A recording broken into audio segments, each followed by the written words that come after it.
नमस्कार दोस्तों, BPSC online academy में आप लोग का बहुत बहुत स्वागत है। ये एडिटेरिया का टेस्ट सीरीज है। टेस्ट सीरीज नंबर 11 है और हमारे चैनल पे ये टेस्ट सीरीज नंबर होगा आपका हमारे प्लेलिस्ट में ये जो होगा 27 नंबर का टेस्ट होगा। तो ये आप लोग देख लीजिएगा। और भी बहुत सारे कोचिंग का टेस्ट सीरीज है। तो एक सीक्वेंस वाइज में अगर हमारे चैनल पे बात करें तो टेस्ट नंबर 27 होगा और एडिटेरिया का टेस्ट नंबर 11 हम लोग कंप्लीट करने वाले हैं यहाँ पर, जो कि 69th बीपीएससी के लिए बनाया गया है। सबसे पहले इस टेस्ट का हम लोग हिंदी मीडियम अपलोड करेंगे, उसके बाद इसी का इंग्लिश मीडियम आपको इंग्लिश वाले प्ले लिस्ट में मिल जाएगा। तो चलिए बिना टाइम गंवाए हम लोग स्टार्ट करते हैं आज का सेशन। तो चलिए आज का सेशन का पहला क्वेश्चन है यहाँ पर कि भारत का पहला जल बजट तैयार करने वाला राज्य कौन बन गया है भारत में। तो देखिए, जल बजट जो तैयार किया है ये भारत का पहला राज्य बना है केरल, जहाँ पर जल बजट तैयार करने वाला भारत का पहला राज्य है ये। देखिए, केरल में जो है प्रचुर मात्रा में नदी है, धाराएं हैं और समुद्र के किनारे भी बसा है, तो साथ ही यहाँ पर अच्छी बारिश भी होती है। लेकिन इसके बावजूद भी केरल के कई हिस्से में अभी भी गर्मियों के टाइम में पानी का क्राइसिस हो जाता है इस कदर कि कुछ कहा नहीं जा सकता है। तो इसी कारण से पानी की समस्या को दूर करने के लिए केरल सरकार ने ये कदम उठाया है और जो है वहाँ पर जल बजट तैयार किया गया है। तो ये सही आंसर क्या हो जाएगा इसका? केरल। ठीक है, चलिए दूसरे नंबर क्वेश्चन है कि भारत सरकार द्वारा निर्धारित आगामी लक्ष्यों में निम्नलिखित में से कौन सही सुमेलित नहीं है।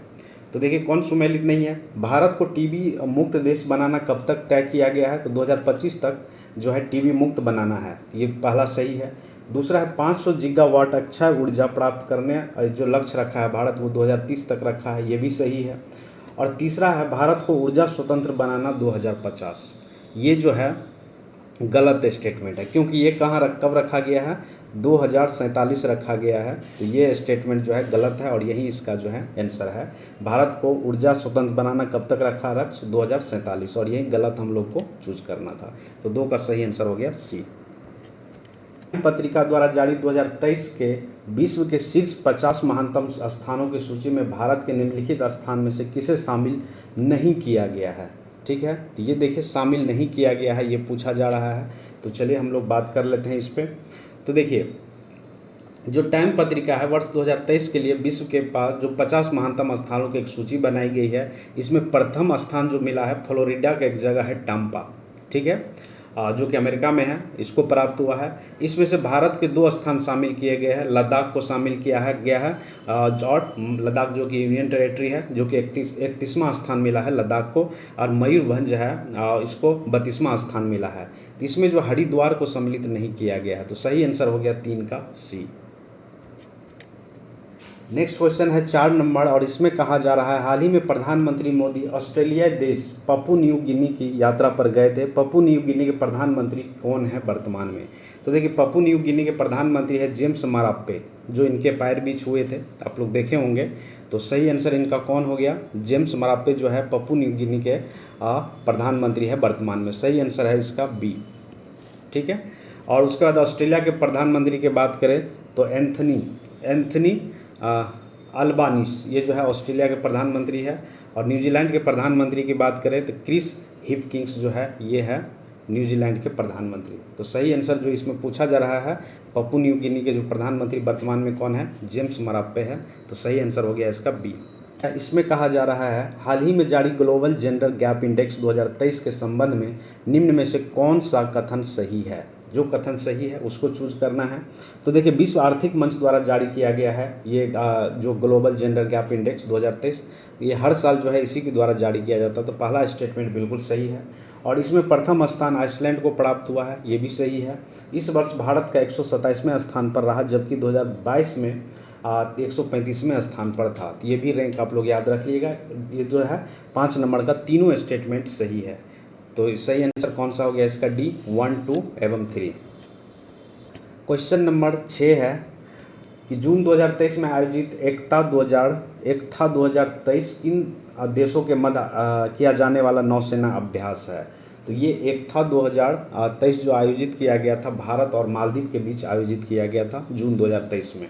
ठीक है, ये एकता जो है 2023 से संयुक्त नौसेना अभ्यास है जो मालदीव और भारत के बीच आयोजित हुआ था। तो सही आंसर इसका कौन सा हो गया? भारत एवं और मालदीव।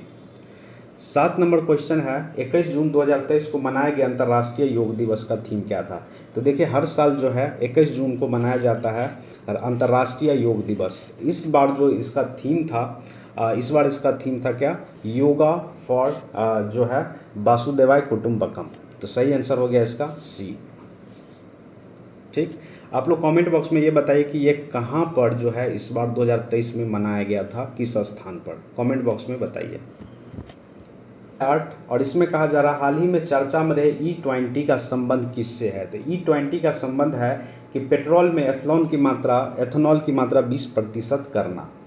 ठीक है, तो इसका मतलब यही है E20 का मतलब। ठीक है, इसमें जो है 20%, 80% गैसोलीन का मिश्रण रहेगा और 20% एथनॉल का मिश्रण रहेगा।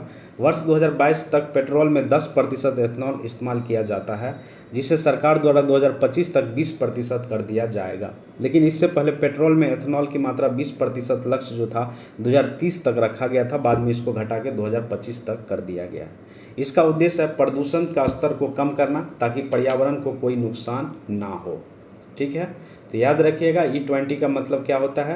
E20 का मतलब होता है पेट्रोल में एथनॉल की मात्रा 20% करना। कब तक, तो ये 2025 तक। इससे पहले कब तक लक्ष्य रखा गया था, तो 2030 तक रखा गया था। नेक्स्ट क्वेश्चन है वीरता पुरस्कार पाने वाली भारतीय वायुसेना की पहली महिला अधिकारी कौन बनी है। तो ये बनी है दीपिका मिश्रा। सही आंसर है इसका बी, दीपिका मिश्रा। 10 इसमें कहा जा रहा है निम्नलिखित में से किस टीम ने रणजी ट्रॉफी 2022-23 का खिताब जीता है। तो रणजी ट्रॉफी 2022-23 का फाइनल मैच जो है कोलकाता में खेला गया था और इसमें सौराष्ट्र ने बंगाल को हराकर दूसरी बार यह खिताब जीता है। मतलब कौन जीता है, तो ये सौराष्ट्र के नाम हुआ है 2022-23 का रणजी ट्रॉफी। सही आंसर हो गया ए। और किसको हराकर, बंगाल को हराकर ये जीता है। ठीक है, चलिए नेक्स्ट क्वेश्चन है 11 नंबर, निम्नलिखित में से किस मंत्रालय द्वारा माहिर मिशन की शुरुआत की गई है। तो देखिए विद्युत मंत्रालय और नवीन एवं नवीनीकरण ऊर्जा मंत्रालय ने बिजली क्षेत्र में अनुसंधान को बढ़ावा देने के लिए माहिर मिशन नामक एक राष्ट्रीय मिशन शुरुआत की है। इसका उद्देश्य यह है कि ऊर्जा की बढ़ती मांग, शुद्ध शून्य उत्सर्जन प्राप्त करने का लक्ष्य और बिजली क्षेत्र में स्वदेशी अनुसंधान और नवाचार को बढ़ावा देना है। इसकी अवधि 2023-24 से लेकर 2027-28 तक है। तो सही आंसर क्या हो गया, ये किसके द्वारा लिया गया इनिशिएटिव है, तो विद्युत एवं नवीन और नवीनीकरण ऊर्जा मंत्रालय के द्वारा लिया गया इनिशिएटिव है, माहिर या मिहिर कह सकते हैं। ठीक है, क्वेश्चन नंबर है 12 और 12 नंबर क्वेश्चन में कहा जा रहा है पर्यावरण वन एवं जलवायु परिवर्तन मंत्रालय द्वारा मिशन लाइफ की प्रगति को ट्रैक करने के लिए किस ऐप को लॉन्च किया गया है। तो ये ऐप का नाम है मेरी लाइफ। सही आंसर है 12 का सी। और इसमें कहा जा रहा है हाल ही में प्रकाशित की गई पुस्तक smoke and ashes a journey through hidden histories के लेखक कौन है। तो ये बुक लिखा गया है बेसिकली किसके द्वारा, अमिताभ घोष के द्वारा लिखा गया ये किताब है। तो सही आंसर हो गया 13 का ए। इस किताब में अफीम के व्यापार का विश्व इतिहास पर पड़ने वाले प्रभाव को बताया गया है, उसी को एक्सप्लेन किया गया अमिताभ घोष के द्वारा। तो सही आंसर हो गया 13 का ए। चलिए नेक्स्ट क्वेश्चन है 14 नंबर, इसमें कहा जा रहा है जुलाई 2023 में इसरो द्वारा लॉन्च किए गए चंद्रयान 3 मिशन के संबंध में निम्नलिखित में से कौन सा कथन जो है सही है। यह मिस प्रिंट हो गया था तो सर बाद में सही किए थे, तो कौन सा सही है ये बताना है। इसमें तीनों स्टेटमेंट सही है। इसे लॉन्च करने के लिए LV-M3-M4 लॉन्चर का इस्तेमाल किया गया है, तो ये स्टेटमेंट बिल्कुल सही है। दूसरा है चंद्रयान 3 चंद्रमा के दक्षिण ध्रुव पर उतरने वाला पहला मिशन होगा, ये भी सही है। और तीसरा है चंद्रयान 3 के मिशन में भी लैंडर का नाम विक्रम तथा रोवर का नाम प्रज्ञा ही रखा गया है, तो ये सही है। तो स्टेटमेंट 1, 2, 3 तीनों सही है। इसका सही आंसर हो गया 1, 2 एंड 3 सॉरी। क्वेश्चन नंबर है 15 और इसमें कहा जा रहा है चलने का अधिकार को लागू करने वाला भारत का पहला राज्य कौन बना है। तो ये राज्य बना है पंजाब। ठीक है, तो देखिए हाल ही में पंजाब सरकार ने चलने का अधिकार को लागू किया है। ऐसा करने वाला यह देश का पहला राज्य बन गया है। इसका उद्देश्य है पैदल यात्री तथा साइकिल सवारों की मौत की संख्या को कम करना है। पंजाब सरकार द्वारा पंजाब में भविष्य में बनने वाली नई सड़क और वर्तमान सड़कों के विस्तार के समय राइट टू वॉक को ध्यान में रखकर साइकिल और ट्रैक और फुटपाथ का निर्माण करना अनिवार्य कर दिया गया है। तो ये किसके द्वारा लॉन्च किया गया है, राइट टू चलने का अधिकार, तो ये किया गया है पंजाब सरकार के द्वारा। 16 नंबर क्वेश्चन है, भारत के किस राज्य में डॉक्टर भीमराव अंबेडकर की प्रतिमा स्टैचू ऑफ नॉलेज की स्थापना की गई है? तो स्टैचू ऑफ नॉलेज की स्थापना किया गया है, ये है महाराष्ट्र के लातूर शहर में, जहां पर भीमराव अंबेडकर की जो 70 फुट ऊंची मूर्ति या प्रतिमा को अनावरण किया गया है। स्टैचू ऑफ नॉलेज नाम दिया गया है इसका अनावरण किया गया था अप्रैल 2023 में, और ये भीमराव अंबेडकर की 131वीं जयंती पर किया गया था। ठीक है, तो ये जो है इसका निर्माण स्टील और फाइबर की मदद से किया गया है। तो इसका किस राज्य में है? तो ये है महाराष्ट्र राज्य में अनावरण किया गया है। 17 नंबर क्वेश्चन है, इसमें कहा जा रहा है 17 नंबर क्वेश्चन में कहा जा रहा है, मई 2023 में रक्षा मंत्री राजनाथ सिंह ने किस देश की यात्रा के दौरान वहां तटरक्षक बंदरगाह एकता हार्बर की आधारशिला रखी है? तो एकता हार्बर की आधारशिला कहाँ पर रखी गई है? तो ये रखा गया है मालदीव में। हाल ही में जब रक्षा मंत्री राजनाथ सिंह मालदीव के यात्रा पर गए थे तो वहाँ पे उन्होंने एक तटरक्षक बंदरगाह एकता हार्बर का आधारशिला रखा, और भारत और मालदीव ने 2021 में तटरक्षक सुविधा के विकास के लिए एक समझौता पर भी हस्ताक्षर किए थे। तो इसका सही आंसर हो गया 17 का सी, मालदीव। नेक्स्ट क्वेश्चन है 18 नंबर, निम्नलिखित में से किस देश ने उत्तरी सागर के 18,000 मीटर नीचे कार्बन डाइऑक्साइड को स्टोर करने की एक परियोजना की शुरुआत की है? तो ये किया गया है डेनमार्क के द्वारा। ठीक है, इन्होंने क्या किया है, उत्तरी सागर के 18,000 मीटर नीचे कार्बन डाइऑक्साइड को स्टोर करके एक परियोजना स्टार्ट किया गया है कि जो भी देश में CO2 का उत्सर्जन होगा उसको इकट्ठा करके वो जो है 18,000 मीटर नीचे उसको स्टोर कर दिया जाएगा। तो 18 का सही आंसर है ये, डेनमार्क। इसमें कहा जा रहा है कि विश्व आर्थिक मंच ने भारत के किस शहर को चौथे औद्योगिक क्रांति केंद्र की स्थापना के रूप में चुना है? तो ये चुना गया है हैदराबाद को। तो सही आंसर इसका कौन सा है? बी, हैदराबाद। नेक्स्ट क्वेश्चन है, निम्नलिखित में से किसके द्वारा इलेक्ट्रिक वाहन क्षेत्र में शामिल MSME को वित्तीय सहायता प्रदान करने के लिए इवॉल्व मिशन की शुरुआत की है? तो ये शुरू किया गया है किसके द्वारा? सिडबी के द्वारा। सिडबी क्या है? सिडबी ने ये जो किया है इलेक्ट्रिक वाहनों के क्षेत्र में जो है सब्सिडी देने का ऐलान किया है। तो ये एक मिशन भी इसके थ्रू लॉन्च किया गया है जिसका नाम है इवॉल्व। इवॉल्व मतलब होता है कि इलेक्ट्रिक वाहन संचालन और वाइब्रेंट इकोसिस्टम के लिए ऋण मिशन की शुरुआत करना। तो सही आंसर है 20 का सिडबी, सी। इसमें कहा जा रहा है, हाल ही में अटलांटिक महासागर में टाइटैनिक जहाज का मलबा देखने गए पनडुब्बी का क्या नाम है जिसमें सवार 5 लोगों की मौत हो गई? तो उसका नाम रखा गया था टाइटन। जब 1912 में अटलांटिक में डूबे टाइटैनिक जहाज के जो मलबा देखने का एक जा था, 5 अरबपति जा रहे थे, जिसमें से जो एक पनडुब्बी में जिसका नाम रखा गया था टाइटन, उस दुर्घटना में शिकार हुए थे 5 अरबपति जो है वो देखने जा रहे थे मलबा, और उनको वहीं पर नीचे में ही इतना प्रेशर हुआ कि वहीं पर ये 5 यात्री का देहांत हो गया। तो सही आंसर है सी, टाइटन नाम रखा गया था जिस पनडुब्बी से जो अरबपति जा रहे थे मलबा देखने टाइटैनिक का। नेक्स्ट क्वेश्चन है 22 नंबर, इसमें कहा जा रहा है, हाल ही में किस देश की महिला हॉकी टीम ने 2023 में पहला महिला जूनियर हॉकी एशिया कप का खिताब जीता है? तो ये जीता गया है भारत के द्वारा। भारतीय महिला हॉकी टीम ने पहली बार जूनियर हॉकी एशिया कप खिताब जीत लिया है। इस टूर्नामेंट का फाइनल मुकाबला जापान में खेला गया था। भारत ने 4 बार की चैंपियन साउथ कोरिया को हराकर यह खिताब अपने नाम किया है। तो कौन जीता है? तो ये जीता है भारत। किसको हराकर? तो ये साउथ कोरिया का हराकर। और इसमें कहा जा रहा है 23 नंबर क्वेश्चन में कि भारत के किस राज्य में पहली बार तेज बाइक रेस MotoGP 2023 का आयोजन किया जा रहा है? तो ये किया जा रहा है उत्तर प्रदेश में। सही आंसर है इसका ए। ठीक है, ये जो है उत्तर प्रदेश में तेज वाहक रेस MotoGP 2023 का आयोजन किया जा रहा है। भारत में पहली बार इस दौड़ का आयोजन किया जा रहा है जो कि उत्तर प्रदेश में आयोजित किया जाएगा या किया गया, ये कह सकते हैं। उत्तर प्रदेश के मुख्यमंत्री योगी आदित्यनाथ ने इस रेस का पहला टिकट जारी किया है, और इसके आयोजन जो है उत्तर प्रदेश में 5,000 लोगों को रोजगार मिलेगा तथा 1,000 करोड़ का राजस्व अर्जित होगा। सही आंसर है इसका ए, उत्तर प्रदेश। नेक्स्ट क्वेश्चन है 24 नंबर, हाल ही में अंतर्राष्ट्रीय बास्केटबॉल महासंघ FIBA के अध्यक्ष के रूप में किसे नियुक्त किया गया है? तो ये नियुक्त किया गया है डॉक्टर के गोविंद राज को। ठीक है, तो 24 का सही आंसर हो गया सी, के गोविंद राज। नेक्स्ट क्वेश्चन है 24 नंबर कि बुकर पुरस्कार 2023 जीतने वाली जॉर्जिया गोस्पोदिनोव का संबंध किस देश से है? तो ये कहाँ के रहने वाली है? ये बुल्गारिया के रहने वाली है, जिसको मैन बुकर अंतर्राष्ट्रीय पुरस्कार 2023 से सम्मानित किया गया है। तो ये है रहने वाली कहाँ की? बुल्गारिया का। क्वेश्चन नंबर है 26, हाल ही में निम्नलिखित में से किस विभाग ने राज्य के हर एक जिला में डिजिटल लाइब्रेरी बनाने का निर्णय लिया है? तो ये लिया गया है निर्णय किसके द्वारा? श्रम संसाधन विभाग के द्वारा। तो सही आंसर है बी इसका, श्रम संसाधन विभाग के द्वारा। 27, इसमें कहा जा रहा है हाल ही में बिहार के कितने व्यक्तियों को संगीत नाटक अकादमी पुरस्कार प्रदान किया गया है? तो देखिए टोटल 6 आदमी को दिया गया है जो कि बिहार से है, और ये जो है अलग अलग क्षेत्र में दिया गया है। ये राष्ट्रपति द्रौपदी मुर्मू के द्वारा दिया गया है। ठीक, अलग अलग आदमी को अलग अलग क्षेत्र में प्रदान किया गया है। नेक्स्ट क्वेश्चन है 28 नंबर कि हाल ही में बिहार के किस व्यक्ति को युवाओं को दिए जाने वाले सर्वोच्च पुरस्कार राष्ट्रीय युवा पुरस्कार के लिए चयनित किया गया है?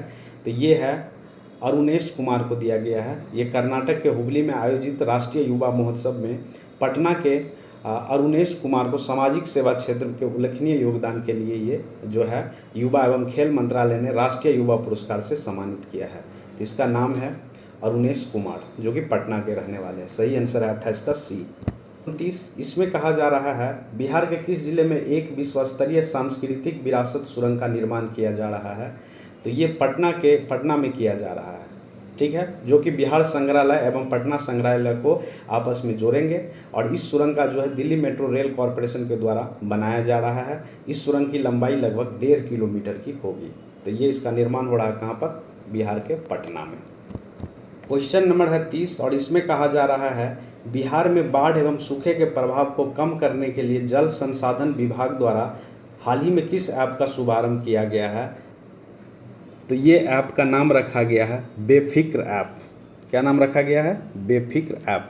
इससे क्या होगा कि बिहार में बाढ़ एवं सूखे के प्रभाव को कम करने, मतलब उसको डिटेक्ट किया जाएगा कि कहाँ पर सूखा है, कहाँ पर बाढ़ है। तो ये जारी किया गया है एक ऐप जिसका नाम है बेफिक्र ऐप, और ये जारी किया गया है जल संसाधन विभाग द्वारा।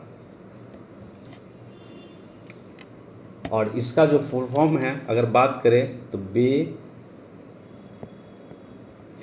इसका फुल फॉर्म होता है Bihar E system for flood and irrigation quick response app.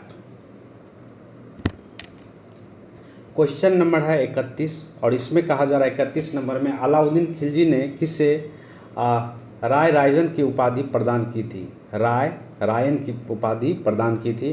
तो ये किया गया था मलिक कफूर ने जब देवागिरी पर दूसरा आक्रमण किया था, तो राजा जो है रामचंद्र ने आत्मसमर्पण कर दिया था। खिलजी ने उसके साथ सम्मानजनक व्यवहार किया और उसे राय रायन की उपाधि प्रदान की थी। तो ये किसको किया गया था? राजा रामचंद्र को दिया गया था ये उपाधि। तो सही आंसर है 31 का ए। क्वेश्चन नंबर आइए 32 में क्या कहा जा रहा है? सल्तनत काल के राजवंशों को सही काल अनुक्रम में व्यवस्थित करें तथा नीचे दिए गए कूट की सहायता से सही उत्तर का चुनाव करें। तो देखिए सल्तनत काल में अगर भारत में सबसे पहले गुलाम वंश का शासक स्थापित हुआ था। ठीक है, तो देखिए इसका में जो ये सबसे पहले आया था। फिर उसके बाद अगर हम लोग बात करें तो कुतुबुद्दीन ऐबक भारत में शासन करने वाला पहला गुलाम वंश शासक था, और दिल्ली सल्तनत का अंतिम राजवंश लोधी वंश था। तो लोधी वंश कहाँ पर है? 3, मतलब 1 पहले होगा और 3 सबसे लास्ट में है। तो इसका सही आंसर हो जाएगा 32 का बी। कौन सा क्रम होगा? पहले गुलाम वंश, फिर तुगलक वंश, फिर सैयद वंश और फिर उसके बाद लोधी वंश आएगा। तो सही आंसर हो गया 32 का बी। 1 2 4 3। 33 नंबर क्वेश्चन में कहा जा रहा है साम्राज्य विस्तार के संबंध में अकबर ने सबसे पहले कहाँ आक्रमण किया था? तो साम्राज्य विस्तार के संदर्भ में अकबर ने सबसे पहले आक्रमण 1561 ईस्वी में मालवा के शासक बाज बहादुर के ऊपर किया था। ठीक है, तो सही आंसर इसका हो गया मालवा पर किया था। उस टाइम इसके शासक हुआ करते थे बाज बहादुर। इस युद्ध में मुगल सेना का नेतृत्व जो किए थे उधम खान एवं पीर मोहम्मद ने किया था, और इस युद्ध में बाज बहादुर की पत्नी रूपमती ने जहर खाकर उसको लगा था कि उनको भी बंदी बनाया जाएगा, तो उन्होंने क्या कर लिए थे? जहर खा लिए थे। ठीक, और ये तो पता ही होगा इस टाइम में जो है यहाँ पे मालवा के शासक थे वो बाज बहादुर थे। और उनकी पत्नी थी रूपमती। तो अकबर का सबसे पहले आक्रमण मालवा पर ही था, 1561 में ये आक्रमण किया था, 1561 में। ठीक है, नेक्स्ट क्वेश्चन है 34 नंबर, और इसमें कहा जा रहा है निम्नलिखित में से कौन सुमेलित नहीं है। ठीक है, कौन सुमेलित नहीं है वो हमको खोजना है। तो ये 34 नंबर क्वेश्चन है। देखिए पहला है निकोल केंटी, देवराय द्वितीय के टाइम में आया था। देखिए निकोल केंटी विजयनगर की यात्रा अपने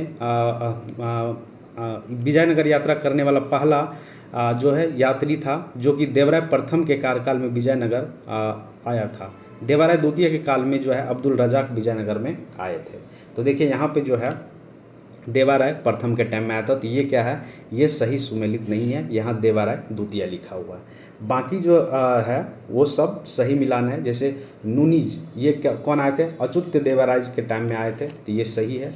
उसके बाद कौन सा है, बरबोसा, ये कृष्ण देवराय के टाइम में आया था, ये भी सही है। तो इसमें एक ही गलत है आपका, निकोल केंटी देवाराय द्वितीय नहीं, देवाराय पहला प्रथम के टाइम में आया थे। ठीक, चलिए आगे बढ़ते हैं हम लोग।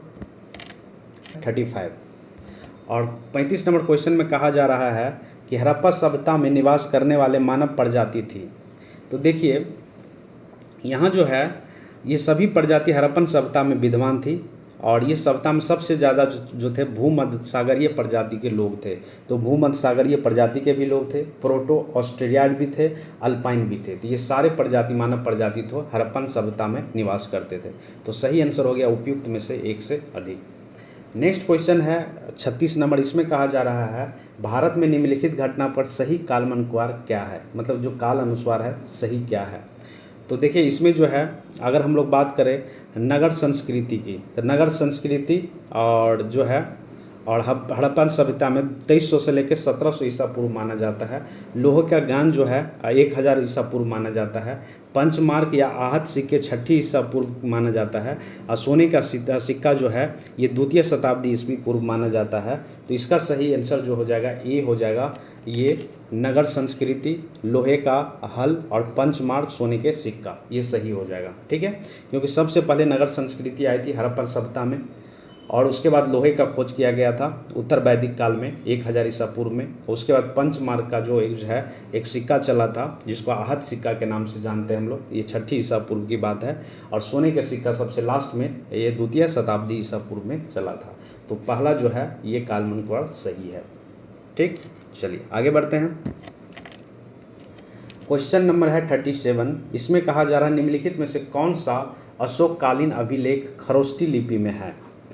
देखिए अशोक के अधिकांश अभिलेख प्राकृतिक भाषा में एवं ब्राह्मणी लिपि में लिखा गया है।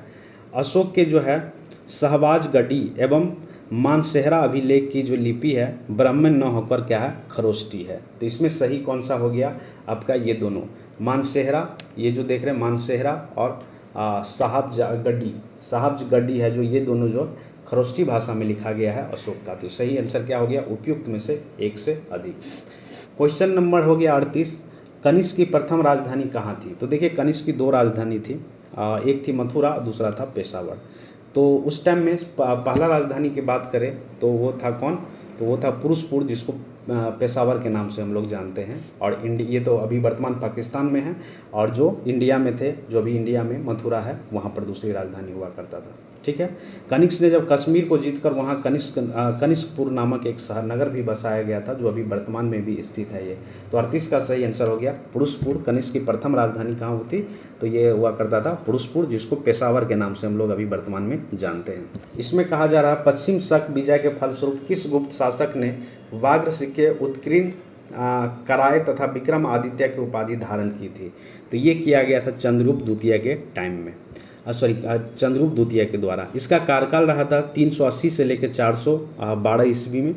पश्चिम के शक पर विजय के उपरांत उन्होंने जो है ये सब जो विक्रम आदित्य की उपाधि धारण की थी। अब भारतीय अगर हम लोग बात करेंगे तो चंद्रगुप्त द्वितीय को सकड़ी कहा गया है। ठीक है, सकड़ी कहा गया है। चलिए सही आंसर है इसका कौन सा, सी, चंद्रगुप्त द्वितीय। इसमें कहा जा रहा है कि जैन धर्म के 23वें तीर्थकर पार्श्वनाथ का प्रतीक चिन्ह क्या था। तो देखिए इसका जो था ये सर्फ का जो फन होता है, मतलब सांप कह सकते हैं, ये उनका प्रतीक चिन्ह हुआ करता था 23वें तीर्थकर। ठीक, तो ये कौन थे? पार्श्वनाथ थे, जो कि काशी के इक्ष्वाकु वंश के ये बिलोंग करते थे, और वहाँ के जो राजा थे अश्वसेन उसके पुत्र थे। ठीक है, चलिए नेक्स्ट क्वेश्चन है 41 नंबर, और इसमें कहा जा रहा है निम्नलिखित में से किस स्रोत के अनुसार अशोक ने अपने 99 भाइयों की हत्या कर गद्दी प्राप्त की थी? तो इसमें जो है सिंघल अनुश्रुति के अनुसार, सिंघली अनुश्रुति बेसिकली, इसके अनुसार जो है अशोक अपने 99 भाइयों को मारकर राजगद्दी प्राप्त की थी। जैन अनुश्रुति बताते हैं कि अशोक ने बिंदुसार की इच्छा के विरुद्ध शासन पर अधिकार किया था। ठीक, चलिए आगे बढ़ते हैं हम लोग 42, और इसमें कहा जा रहा मलिक अंबर का संबंध किस दक्षिण भारतीय राज्य से था? तो देखिए मलिक अंबर जो है अहमदनगर का वजीर था, और मलिक अंबर को दक्षिण भारत का टोडरमल भी कहा जाता था, जो टोडरमल अकबर के राज दरबार में रहते थे। उन्हें दक्षिण भारत में टोडरमल की भूमि व्यवस्था के आधार पर रायतवारी, जिसको जब्त प्रणाली की व्यवस्था लागू करने की जो है श्रेय प्राप्त है, और इसे भूमि के ठेके, जिसको इजारा कहा जाता है, इस पर भी जोर देने की प्रथा को समाप्त किया था इसके द्वारा। तो देखिए ये कहाँ पर? अहमदनगर से संबंधित है। इसमें अहमदनगर के ऑप्शन में नहीं है, तो सही आंसर हो गया उपयुक्त में से कोई नहीं। नेक्स्ट क्वेश्चन है 43 नंबर, भक्ति आंदोलन के प्रमुख संत कबीर दिल्ली सल्तनत के किस सुल्तान के समकालीन थे? तो ये थे सिकंदर लोदी के समकालीन।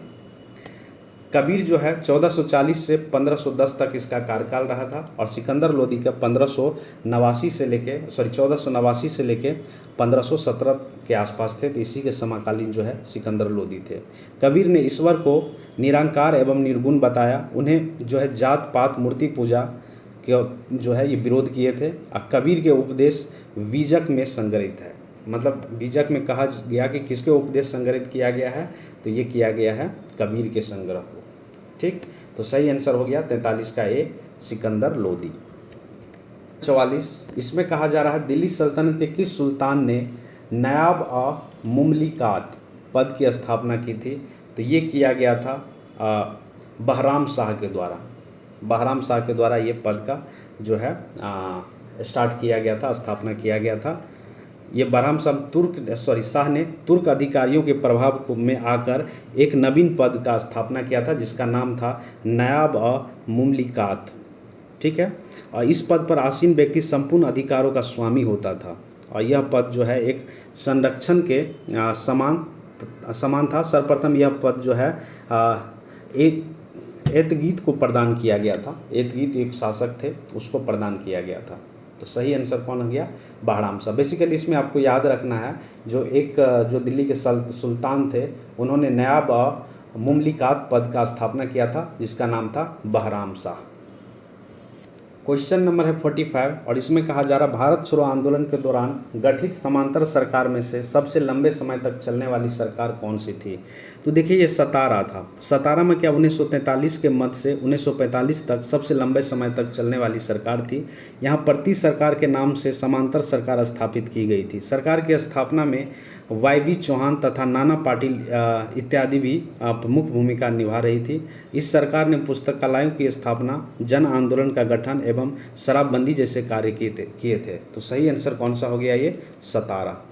ठीक है, क्वेश्चन नंबर है 46 नंबर, इंडिया डिवाइड पुस्तक निम्नलिखित में से किसके द्वारा लिखी गई थी?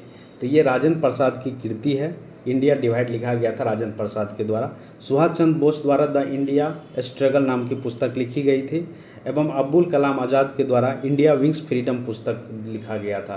तो ये इंडिया डिवाइड पुस्तक लिखा गया था किसके द्वारा? राजेंद्र प्रसाद के द्वारा। सुभाष चंद्र जी बोस के द्वारा क्या लिखा गया था? तो इसके द्वारा लिखा गया था द इंडिया स्ट्रगल। और ये अब्दुल कलाम आज़ाद जो है इसके द्वारा लिखा गया था इंडिया विंग्स फ्रीडम। ठीक है, ये दो पुस्तक है, 2-3 जो अक्सर पूछा जाता है, इनको याद रख लीजिएगा आप लोग। चलिए नेक्स्ट क्वेश्चन है 47 नंबर, निम्नलिखित में से किसने खिलाफत आंदोलन के संबंध में कहा था कि हिंदू और मुसलमानों में एकता स्थापित करने का ऐसा अवसर आगे 100 वर्ष तक नहीं मिलेगा? तो ये कहा गया था महात्मा गांधी के द्वारा। 1920 में जब ये खिलाफत आंदोलन चला रहे थे तो उसी टाइम में कहा गया था ये महात्मा गांधी के द्वारा। तो सही आंसर हो गया इसका ए, महात्मा गांधी। 8 है, इसमें कहा जा रहा कौन सा अंग्रेज अधिकारी 1615 ईस्वी में जहांगीर से मिलने मुगल साम्राज्य के सभी भागों में व्यापार करने और फैक्ट्री खोलने का अधिकार प्राप्त करने में सफल रहा था? तो ये कौन थे? सर टॉमस रॉ थे। सर टॉमस रॉ थे। सर टॉमस रॉ ब्रिटेन के राजा जेम्स प्रथम के दूत के रूप में 18 सितंबर 1615 को सूरत पहुंचा था, ठीक है। और वो मुगल सम्राट जहांगीर से मिलकर मुगल साम्राज्य के विभिन्न हिस्से में व्यापार करने एवं दुर्गीकरण करने का अनुमति प्रदान करने में सफल रहा था। तो ये कौन थे? सर थॉमस रोमनो। इससे पहले कौन आए थे? तो इससे पहले आए थे हॉकिंस, जो कि सफल नहीं हो पाए थे परमिशन लेने में। क्वेश्चन नंबर है 49। इसमें कहा जा रहा है निम्नलिखित में से सही सुमेलित युग्म का चयन कूट की सहायता से करें। यहाँ पर महिला दिया हुआ है एक तरफ और एक तरफ दिया हुआ है उससे संबंधित संगठन या कार्य दिया गया है, ठीक है। तो इसमें देखिए कौन कौन सा सही है ये देख लेते हैं हम लोग। तो देखिए इसमें जो दिया है 1, 2 एवं 3 प्रतिलता वाडेरकर, ये जो संबंधित है इंडियन रिपब्लिक आर्मी से संबंधित है, तो ये जो है सही है पहला। दूसरा है पंडिता रामाबाई है, ये आर्य महिला समाज से संबंधित है, ये भी सही है। और वीना दास जो है ये गवर्नर जैक्सन पर गोली चलाई थी, तो ये भी सही है। तो तीनों स्टेटमेंट इसमें सही है, तो इसका सही आंसर हो गया डी 1, 2, 3। फिर से देख लीजिए, प्रतिलता वाडेकर ये इंडियन रिपब्लिक आर्मी से संबंधित है, पंडिता रामाबाई या आर्य महिला समाज से संबंधित है, और वीना दास जो है जनरल जैक्सन पर गोली चलाई थी, तो ये भी तीनों स्टेटमेंट इसमें सही है। और इसमें कहा जा रहा है the all India depress class federation की स्थापना किसने की थी? तो ये किया गया था डॉक्टर भीमराव अंबेडकर के द्वारा, जो निम्न जाति के जो उत्थान के लिए ये बनाया गया था। ये 1920 के टाइम में बनाया गया था। The all India depress classes federation का गठन किया गया था। वर्ष 1924 में उन्होंने बहिष्कृत हितकर्णी सभा का भी आयोजन किया गया था इसी के द्वारा। तो ये सही आंसर हो गया आपका इसका 50 का सही आंसर भीमराव अंबेडकर है। और ये कब गठित किया गया था? 1920 के टाइम में ये किया था। तो सही आंसर हो गया ए। 51 नंबर क्वेश्चन है ओम विद्रोह का नेतृत्व निम्नलिखित में से किसने किया था? तो देखिए ये विद्रोह जो चला था 1828 से 1833 ईस्वी के बीच ओम विद्रोह असम में हुआ था। और इस विद्रोह के जो नेतृत्वकर्ता थे वो थे गोमधर कुंवर थे इनके नेतृत्वकर्ता। और ये कहाँ पर हुए थे? तो ये असम के तरफ हुआ था ओम विद्रोह, ठीक है। चलिए नेक्स्ट क्वेश्चन है 52 नंबर। इसमें कहा जा रहा है किस गवर्नर के समय में श्वेत विद्रोह हुआ था? तो श्वेत विद्रोह जो है क्लाइव थे सैनिक सुधार की ओर ध्यान दिए थे। उसने सिपाहियों को युद्ध काल में मिलने वाला दोहरा भत्ता बंद कर दिया था। और जनवरी 1766 ईस्वी में यह भत्ता मात्र उन सैनिकों को दिया जाना तय हुआ जो कि बंगाल एवं बिहार की सीमा से बाहर कार्य करते थे। इससे सेना में क्या है असंतोष फैल गया और विद्रोह जो है इलाहाबाद स्थित अंग्रेज इलाहाबाद में जो श्वेत यानी अंग्रेज थे उसके अधिकारियों को इस आज्ञा के विरुद्ध विद्रोह कर दिया था। तो श्वेत विद्रोह हुआ था रॉबर्ट क्लाइव के टाइम में। तो सही आंसर हो गया इसका कौन सा? B, Robert Clive. 53 और इसमें कहा जा रहा वर्मा को निम्नलिखित में से किस अधिनियम द्वारा ब्रिटिश भारत से अलग कर दिया गया था? तो ये भारत शासन अधिनियम 1935 के द्वारा इसको भारत से अलग किया गया था। तो सही आंसर इसका बी हो गया। 54 नंबर क्वेश्चन है। इसमें कहा जा रहा है निम्नलिखित में से कौन सी घटना का संबंध शोर कमेटी से है? तो ये ये जो देख लीजिएगा इसका नाम एक बार देख लीजिए, कामागाटामारू जो है ये संबंध इसका किससे है? शोर कमेटी से इसका संबंध है। ये शोर कमेटी का संबंध इससे है 1914 में ये घटना हुआ था। और ये जो है एक जहाज़ का नाम हुआ करता था। शोर कमेटी का गठन कनाडा में यात्रियों के अधिकारियों के लिए हुसैन रहीम, सोहन लाल पाठक और बलवंत सिंह के नेतृत्व में किया गया था। तो इसका संबंध जो है शोर कमेटी, इसका संबंध है कामागाटामारू से संबंधित है। सही आंसर हो गया 54 का सी। क्वेश्चन नंबर है यहाँ पर 55। इसमें कहा जा रहा सूची 1 को सूची 2 से साथ सुमेल कर कूट की सहायता से सही उत्तर का चयन करिए। तो देखिए इसमें दिया हुआ है कि शारदा एक्ट कब लाया गया था? शारदा एक्ट लाया गया था 1930 में, ठीक है। सती प्रथा का उन्मूलन कब हुआ था? तो सती प्रथा का उन्मूलन हुआ था 1829 में किया गया था सती प्रथा का उन्मूलन, ये हो गया। उसके बाद ये हिंदू पुनर्विवाह कब आया था? तो हिंदू पुनर्विवाह अधिनियम आया था 1856 में आया था। ये ईयर आप लोग देख लीजिएगा, बहुत महत्वपूर्ण है। उसके बाद सहमति की आयु अधिनियम कब आया था? तो ये आया था 1891 में। तो इस हिसाब से अगर आप लोग देखें तो सही आंसर इसका हो जाएगा ए 3, 2, 4, 1। 56। और इसमें कहा जा रहा है निम्नलिखित में से कौन मुस्लिम लीग के संस्थापक थे। तो देखिए ये जो है मुस्लिम लीग के संस्थापक कौन थे, तो 1906 में जो है मुस्लिम लीग का संस्थापक थे, मतलब किया गया था, सलीमुल्लाह थे, वकार उल मुल्क थे और आगा खां। ये तीनों मिलकर मुस्लिम लीग की स्थापना किया गया था बांग्लादेश के ढाका में। तो सही आंसर क्या हो गया, उपयुक्त में से एक से अधिक। आगा खां भी थे, ख्वाजा सलीमुल्लाह भी थे और सर सैयद अहमद खां भी थे। तो ये तीनों थे। क्वेश्चन नंबर है 57। भारत के किस वर्ष आर्म्स एक्ट पारित किया गया था। तो देखिए लॉर्ड लिटन के समय में 1878 में आर्म्स एक्ट पारित किया गया था। इसके तहत भारतीयों के हथियार रखने का अधिकार छीन लिया गया था। और लिटन के समय में 1878 में वर्नाकुलर प्रेस एक्ट भी आया था। तो ये डेट आप लोग याद रखिएगा, 1878 में भारत में आर्म्स एक्ट पारित किया गया था। इसमें भारतीयों के पास जो हथियार था उसको रखने से वंचित कर दिया गया था। क्वेश्चन नंबर है 58। इसमें कहा जा रहा साइमन कमीशन द्वारा किस वर्ष अपनी रिपोर्ट प्रस्तुत की गई थी।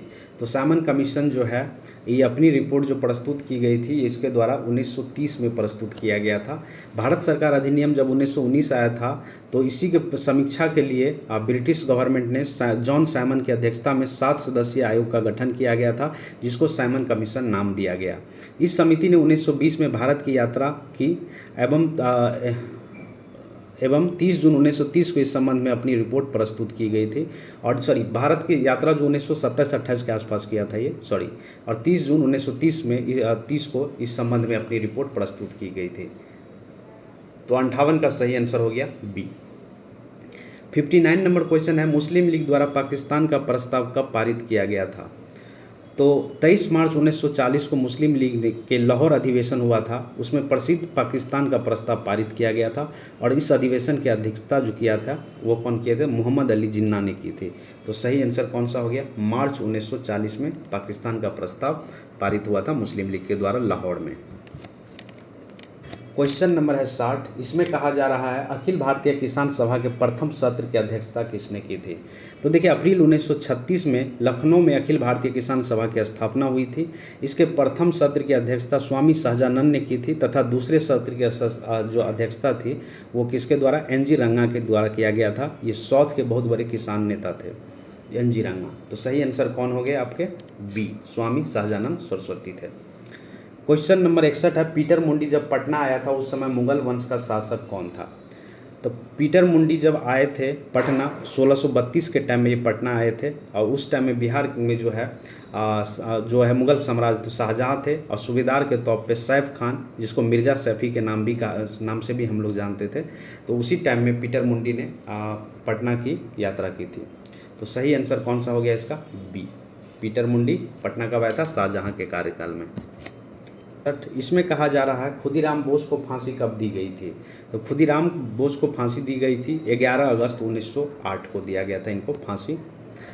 30 अप्रैल 1908 को मुजफ्फरपुर जिला के जो न्यायाधीश थे जिनका नाम था किंग्सफोर्ड, उस पर बम फेंकने का प्लान बनाया, किंतु इसमें वकील जो है पिंगले कैंडी की पत्नी और बेटी मारी गई थी। घटना का अंजाम देने के लिए 11 अगस्त 1908 को खुदीराम बोस को फांसी दे दी गई थी और उसके सहयोग प्रफुल्ल चाकी ने खुद को गोली मारकर आत्महत्या कर ली थी। तो 62 का सही आंसर हो गया ए। क्वेश्चन नंबर 63 है। इसमें कहा जा रहा है विजय दिवस का संबंध बिहार के किस नायक से है। तो ये जो है संबंधित है वीर कुंवर सिंह से संबंधित है। विजय दिवस का संबंध है वीर कुंवर सिंह से। प्रतिवर्ष जो है 23 अप्रैल को विजय दिवस मनाया जाता है। 23 अप्रैल 1858 को वीर कुंवर सिंह ने अंग्रेजी सेना को पराजित कर जगदीशपुर पर कब्जा कर लिया था। तो सही आंसर है इसका वीर कुंवर सिंह। 64 और इसमें कहा जा रहा है 64 नंबर क्वेश्चन में, इसमें कहा जा रहा मैंने सरकारी आदेश की अवहेलना इसलिए नहीं की कि मुझे कानून से नफरत है, बल्कि इसीलिए कि यह मेरी अंतरात्मा की आवाज़ है। उक्त कथन किससे संबंधित है। तो ये संबंधित है महात्मा गांधी से। अब ये कैसे संबंधित है तो देखिए 1917 में चंपारण जाने के क्रम में उन्हें दौरा करने से रोका गया था और धारा 144 लगा दिया गया था, किंतु गांधी जी ने आदेश नहीं माना।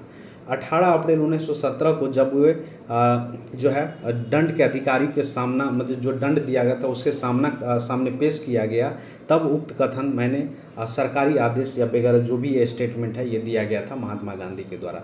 तो सही आंसर हो गया 64 का सी। और इसमें कहा जा रहा 65 नंबर क्वेश्चन में निम्नलिखित में से कौन सुमेलित नहीं है। इसमें से जो सुमेलित नहीं है उस पर टिक्का करना है। तो देखिए पहला जो है यहाँ पर जो है 544 ईस्वी पूर्व में हरियंका वंश की स्थापना हुई थी। तो देखिए सुमेलित नहीं है ये पूछा जा रहा है, तो ये बिल्कुल सुमेलित है पहला वाला।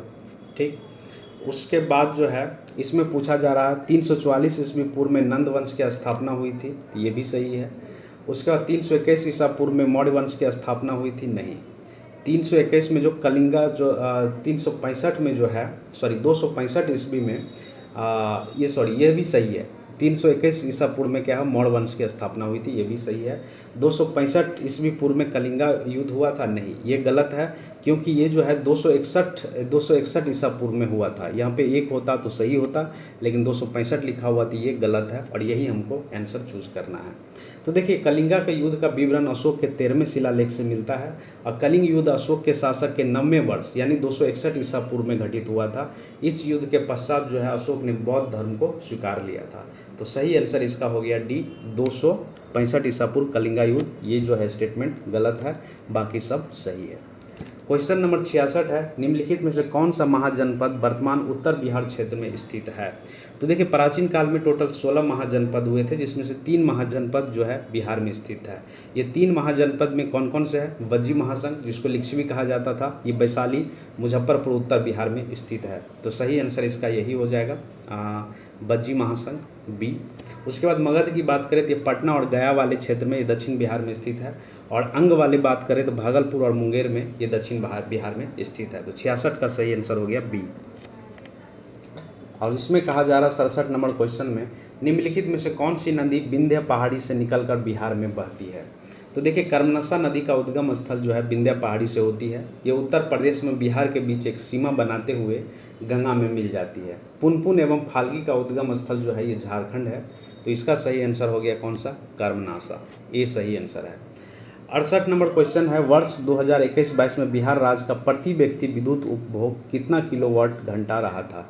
तो देखिए 2022-23 की बात हो रही है, इसके अनुसार विद्युत का उपयोग जो है 329 जो है किलोवाट घंटा रहा था। तो सही आंसर हो गया 68 का ए। क्वेश्चन नंबर है 69 और इसमें कहा जा रहा है निम्नलिखित में से सही सुमेलित नहीं है। कौन सा सही सुमेलित नहीं है। तो देखिए यहाँ पे रेल पहिया कारखाना कहाँ पर है, बेला में है। रेलवे विद्युत इंजन कारखाना कहाँ पर है, मधेपुर में है। और Fertilizer Corporation of India Barauni में है। तो ये जो है सारे सही है, कोई भी गलत इसमें से नहीं है। हम लोग को गलत चूज करना था, तो इसका आंसर क्या हो जाएगा, उपयुक्त में से कोई नहीं गलत है। ठीक है, सारे सही है। नेक्स्ट क्वेश्चन है 70 नंबर, बिहार आर्थिक सर्वेक्षण 2022-23 के अनुसार गत 5 वर्षों में कृषि और सहवर्ती क्षेत्र की वृद्धि दर लगभग कितना प्रतिशत रहा। तो ये रहा है लगभग कितना, 5% रहा है। सही आंसर हो गया इसका बी। ठीक है, चलिए आगे बढ़ते हैं। 21 नंबर, इसमें कहा जा रहा पंचायती राज के अधीन जिला परिषद के संबंध में असत्य कथन का चुनाव करें। तो असत्य कथन कौन सा है,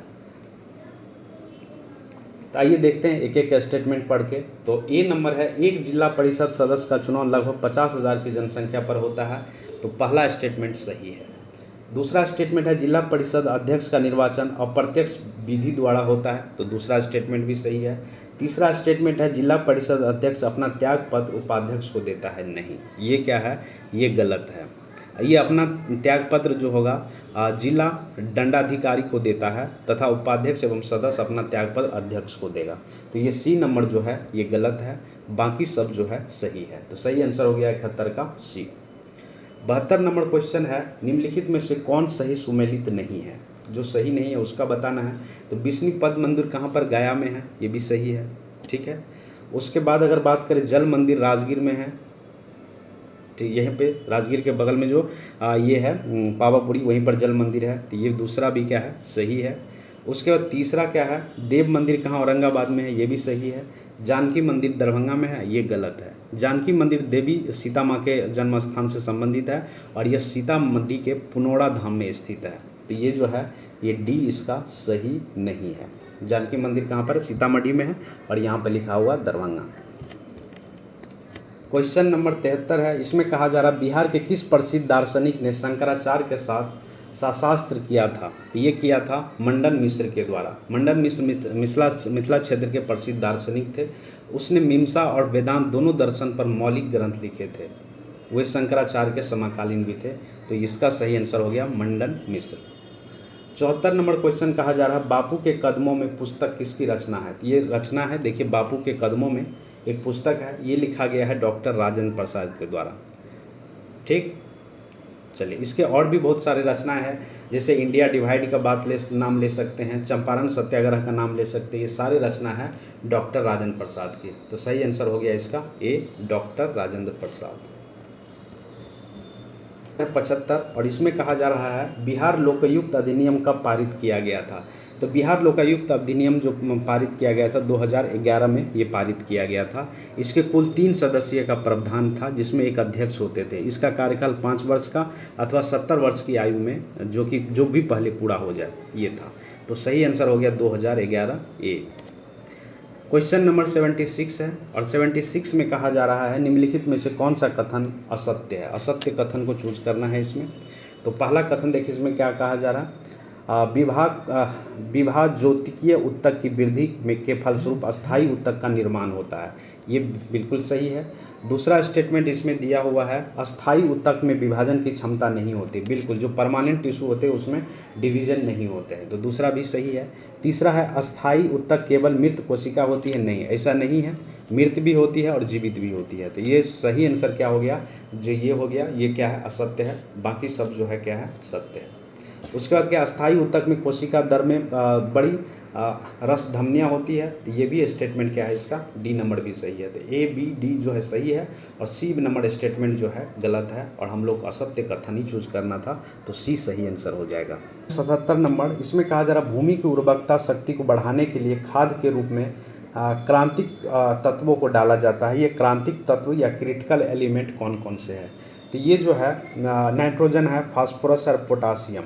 नाइट्रोजन एन कह सकते हैं इसको, फास्फोरस पी और पोटासियम के, NPK। इसको कहा जाता है क्रिटिकल एलिमेंट। जब मृदा का जो उर्वरक शक्ति खत्म हो जाता है तब हम लोग इसको डालते हैं। इसका अनुपात क्या होगा, 4:2:1 के अनुपात में हम लोग इसको डालते हैं। तो ये सारे उपयुक्त में से एक से अधिक इसका सही आंसर हो जाएगा नाइट्रोजन, फास्फोरस एवं पोटास। 78 है, यहाँ पर दिया हुआ सूची 1 को सूची 2 से मिलान करना है। ठीक, इस एक तरफ पादप रोग है, उसका कारक है। तो इसका आंसर सबसे पहले हम लोग देख लेते हैं। ये 78 नंबर का सही आंसर है सी। ठीक है, 78 का सही नंबर क्या है, सी सही आंसर है। तो देखते हैं हम लोग इसमें क्या है। पहला, धान का अंगामारी रोग, ये किसके चलते होता है? तो ये होता है जेंथोमोनास ओराइजी नामक जीवाणु से होता है। तो एक का हो गया क्या, डी, सॉरी एक का क्या हो गया, 2 हो गया। साइट्रस कैंसर किसके चलते होता है? तो ये होता है एक जीवाणु के चलते, जेंथोमोनास सिट्री नामक जीवाणु से होता है। तो ये 2 नंबर का हो गया क्या, 2 नंबर का हो गया 4। और brown leaf spot of rice किसके चलते होता है?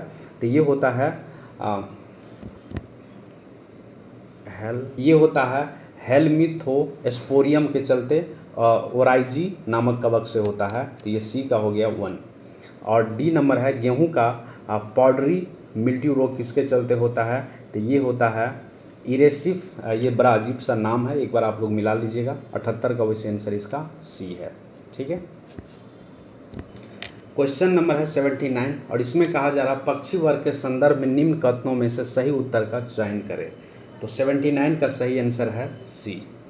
इसमें कहा जा रहा है कि इसके जनन छिद्र गुदा से पृथक नहीं होती है। तो इसका 79 का सही आंसर हो गया सी। 80 नंबर क्वेश्चन है उपस्थित उत्तक की कोशिकाओं को कहा जाता है। तो इसको क्या कहा जाता है?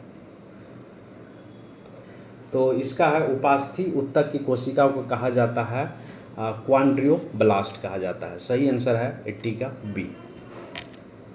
क्वेश्चन नंबर 81 इसमें कहा जा रहा है 81 में यदि हथेली पर कोई नुकीली वस्तु चुभती है तो इस संवेदना को कौन सी नर्व मस्तिष्क तक पहुंचाता है?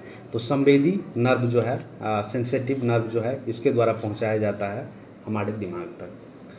क्वेश्चन नंबर 82 है, एडीपी का निर्माण प्रकाश संश्लेषण के किस अभिक्रिया में होता है? तो ये होता है प्रकाशहीन रासायनिक अभिक्रिया में। सही आंसर है 82 का सी। नंबर है 83, पूर्णतः कोशिका विभाजन का अंतिम अवस्था है, कौन सा अवस्था है अंतिम? तो ये है साइटोकाइनेसिस। सही आंसर है 83 का सी। क्वेश्चन नंबर 84 में आइए, इसमें कहा जा रहा है निम्नलिखित में से कौन सा एक कथन सही नहीं है? जो कथन सही नहीं है उसको चूज करना है।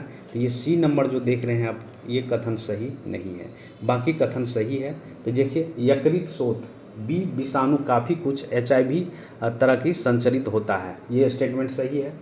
लेकिन इसको आप लोग एक बार देख लीजिएगा, क्योंकि इसका एक्सप्लेनेशन कुछ क्लियर नहीं है जो कि हम यहाँ पे एक्सप्लेन कर सके। तो बाकी 84 का सही आंसर है सी, जो कि गलत है, बाकी सब सही है। 85, इसमें कहा जा रहा है यूरिया किसमें संश्लेषित होता है? तो देखिए, ये यूरिया का संश्लेषण कहाँ पर होता है? यकृत में होता है। त्वचा के बाद यकृत मानव शरीर का दूसरा सबसे बड़ा अंग है, जहाँ पर जो है यूरिया का संश्लेषण होता है। तो सही आंसर है 85 का ए, यूरिया, यकृत, सॉरी। ठीक है, 86 नंबर में आइए। 86 नंबर में कहा जा रहा है यूरेनियम 235 के नाभिक विखंडन के संबंध में निम्नलिखित कथनों पर विचार करें। ठीक है, इसमें अगर हम लोग पहला स्टेटमेंट पढ़ते हैं, तो इस विखंडन में केवल बोरियम और क्रिप्टॉन के समस्थानिक प्राप्त होते हैं? नहीं।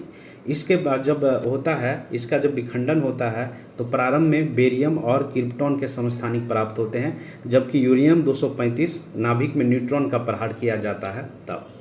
ठीक है, इस प्रक्रिया के प्रारंभ के बाद यह प्रक्रिया तब तक चलती है जब तक एक नई समस्थानिक प्राप्त न हो जाए। ठीक है, और इसके अलावा जो है अन्य कई तत्वों के भी समस्थानिक प्राप्त होते हैं। तो पहला स्टेटमेंट तो वैसे ही गलत हो जाता है। और दूसरा स्टेटमेंट यहाँ पर दिया हुआ है कि यूरेनियम 235 के में नाभिक विखंडन प्रक्रिया शुरू करने के लिए न्यूट्रॉन के प्रहार की आवश्यकता होती है। तो ये बिल्कुल सही है। ठीक है, पहला स्टेटमेंट गलत है, ओनली 2 स्टेटमेंट जो है इसका सही है, सत्य कथन है। चलिए नेक्स्ट आगे बढ़ते हैं हम लोग। 87 नंबर में कहा जा रहा है यदि किसी कंप्यूटर की मेमोरी क्षमता 1 मिलियन हो तो 1 मिलियन को 10 घात के रूप में क्या कहा जा सकता है? तो ये कहा जा सकता है मेगा। ठीक है, 10 का पावर 6 हो जाता है, 10 का पावर 6, तो इसको क्या कहा जाता है? मेगा कहा जाता है। तो सही आंसर इसका क्या हो गया? सी, मेगा। 88, इसमें कहा जा रहा है यदि एक कार समान वेग से गति कर रही है, वह कार समय समय पर अपने वेग को बढ़ा या घटा रही है, तो कार की इस स्थिति में निम्न में से सही है, क्या सही है? तो देखिए, इसमें क्या है, यदि एक कार समान वेग से गति कर रही है, वह जो कार समय समय पर अपने वेग को बढ़ा या घटा रही है, तो उसमें क्या हो सकता है? थोड़ा गेस करिए आप लोग भी, तो उसमें क्या हो सकता है? तो यह कहा जाता है कि कार के समान वेग के समय के साथ परिवर्तन हो रहा है, अर्थात समय के साथ वेग में परिवर्तन की दर को क्या कहते हैं हम लोग? त्वरण कहते हैं। और इसका फार्मूला क्या होता है त्वरण का? v minus final velocity minus inertial velocity by time. ठीक है, तो इसका सही आंसर क्या हो जाएगा? त्वरण, बी इसका सही आंसर हो जाएगा। क्वेश्चन नंबर 89 में आइए। क्वेश्चन नंबर 89 में कहा जा रहा है घर्षण बल सार्वधिक होता है।